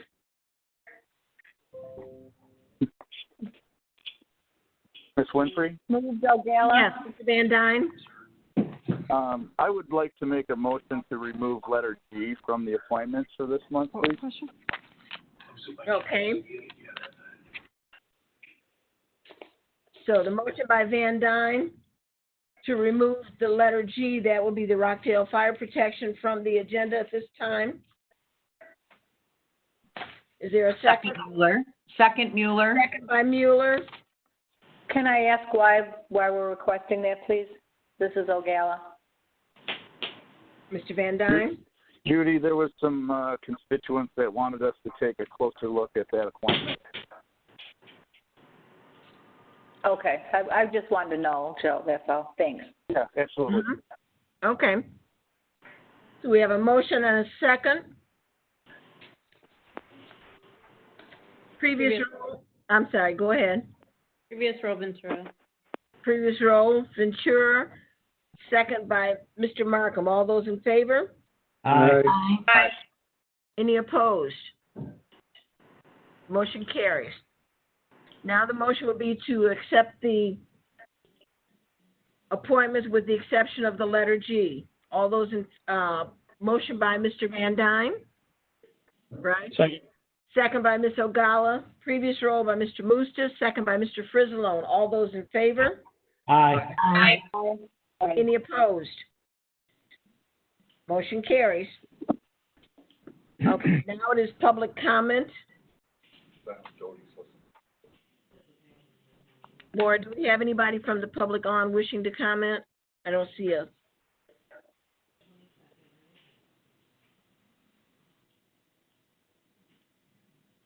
Comments from the public. Comments from the public. I'm trying to look. I don't see any I don't see them on questions in the question and answer box, but I would just state that if there are any public who were unable to comment, that they can email their comments and we will make sure that they get to the whole board. Is that sufficient, Mary Petro, or Phil Mock, or whoever on? That would be legally sufficient. Thank you. So again, if there are no questions or comments by the public, please do send those questions or comments over to the county board. We will make sure they get circulated to all board members and get responded to. Thank you. We now have comments by county board members. Yes, Denise, this is Judy Ogala. I'd like to make a couple comments. Judy? First, I would like to really thank everyone at Sunny Hill Nursing Home. As everyone knows, my father is there. We do receive robocalls on a regular basis to give us an update on the situation that's going on there. The staff has been doing a good job at doing window visits with the relatives so that you can actually see your parent or spouse through a window and talk via cell phone. Also, Maggie has been very receptive to the phone calls that I receive. People have called me asking questions. I call her, she gets back to me within the day, if not the moment that I call her. I think that she is doing a phenomenal job at responding to that. That is my first comment that I wanted to make. My second comment is regarding land use. I've had a lot of calls out my way to look into this or that, and land use staff has been excellent at also responding to the many calls that I've been bombarding them with. So I appreciate that. Sometimes we'll meet on the side of a road and keep the social distancing in place.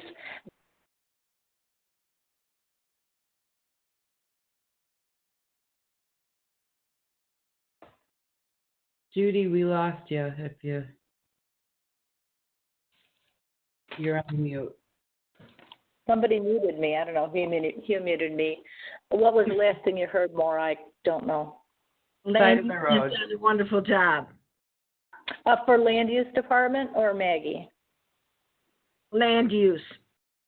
Okay, yeah. I just wanted to make sure that everyone knew that they definitely are keeping busy from County Board District 1. And I just wanted to mention one other thing. I was on a call regarding a land use situation out here as far as up in the Moni area. And it's got to do with drainage up in the area, and it's going to be a pretty long and involved situation. But that is due to, I believe, a lot of different factors. I know that the village of Peatone is now looking at putting in a new truck travel station center and a Holiday Inn Express on I-57 just north of Peatone-Wilmington Road. And I know that that doesn't come before our board, of course, except for the land use with the drainage. I assume the village of Peatone follows our stormwater policies and drainage policies.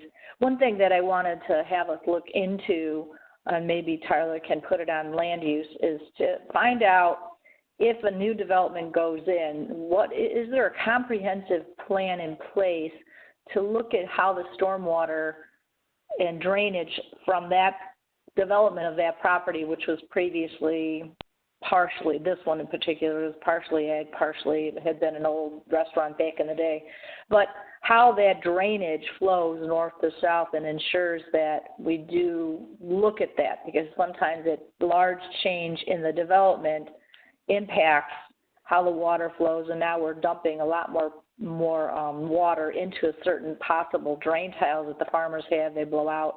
But I think that's something that's really critical. I know that the development up north in Moni, right off of 57, a lot of farmers in the area, of course, were impacted when I-57 went through, and how that has changed, and there's a lot of flooding issues up there. I don't anticipate the same flooding issues here, but I would like us to look into that, Tyler, possibly, maybe not next month, but at some point in the future, how we look at large development and do a regional regional plan, not just regarding that, but all the surrounding areas that would have water flow through it.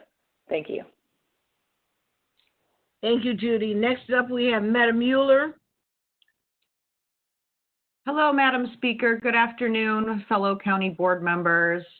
I am going to talk to you today a little bit about the census. Census Day was April 1st. Unfortunately, we didn't get to do what we wanted to do festivities-wise with that because of our lockdown or our shelter-in-place orders. But I wanted to give you guys a few updates right now. According to the census website response rate mapper, the United States is 49.1% counted so far. Illinois is above average in that we are 53.4% counted. Will County is even more above average because we are 60% counted. There are still some spots in the county that could use a little more maybe social media boosts and maybe giving some phone calls out to community leaders, church pastors, things like that, to help spread the word. Each of you are going to get an email later today that's going to give you some links so you can follow some of this information. You're also going to get a map that is going to show you in your own county board district where the count is going well and where we could use more of your help. That would look like social media posts, phone calls, things like that. I'm happy to talk to anybody individually who wants to learn more about how they can help with that. But we're doing pretty good considering our circumstances, you guys. So keep up the good work and really help us out on this if you can, because the more people we can get counted via online or mail-in forms or over the phone, the less people we have to have out knocking on doors getting this information face-to-face. So I know it's a tough time for that right now, but that is one of the ways that we can help out in the county. So thanks a lot, and I hope everyone has a great rest of their day. Thank you, Meta. We also have Gretchen Fritz, followed by Tom Weigel, followed by Rachel Ventura. Thank you, Mrs. Speaker. Good afternoon, everyone. I just wanted to commend all of our county employees, especially the technology people, of course, the health department people we know are out in front. And I just wanted to commend them for the hard work that they're doing in this unusual time of great stress and great demand on their services. Thank you. Thank you. Mr. Weigel? I just have a question about the biometric screening program for the county employees and county board members. Is that still in effect, or has that been set aside for now? Is that part of the Be Well program? Yes, the wellness program. Oh, okay. Our health insurance. Denise, I can speak to that. Thanks, Nick. So at the moment, it's just been postponed. It hasn't been canceled, but it's been postponed because obviously we have a lot of obstacles to conduct it as usual for right now. So we'll just keep you posted on that. But I did talk to our HR director, Bruce Tidwell, yesterday about that, and it is postponed at the moment. So we'll see what the plan is. But we can maybe talk in the committee in May if that's possible and give an update. Okay, thank you. Okay. We have Ms. Ventura. Yeah, I want to second Ogala and Fritz's comments. I think the Sunny Hill Nursing Home is doing a fabulous job. Thank you, Maggie, for her report. I was impressed to see that we're bringing in staff from students and other areas and being proactive in the testing. And then thank you for all the county employees for being flexible and working if they're in an essential job. And I want to point out, I know that with the WebEx, we've had some hiccups, so thank you, Maura and Mike Shea and Jeff for working through these things. But I do want to make sure that we're also being respectful of Robert's Rules of Orders. Just a reminder to everyone that discussion technically should be taking place before the vote, even if you are just saying, I'm voting no because of blah.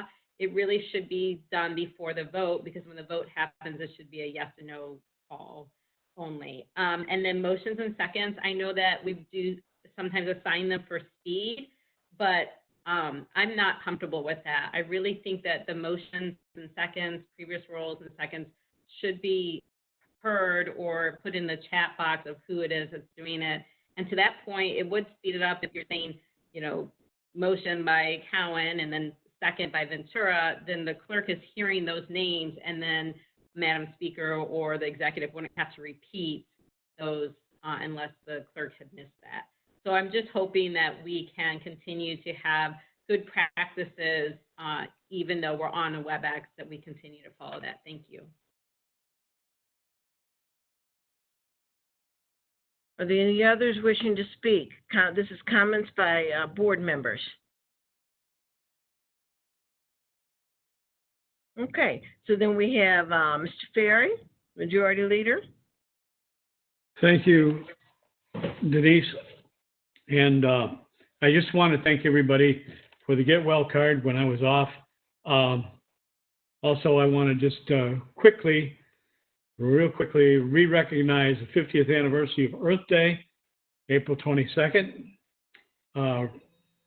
Again, recognizing the April 2020 as National Fair Housing Month, recognizing the centennial of the University of St. Francis, and also the 100-year anniversary of the Joliet Kiwanis.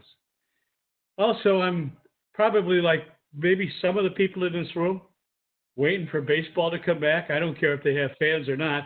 I think we'll find out what they're really saying on the field if we don't have the crowd there. So anyway, that's all I got. Thank you.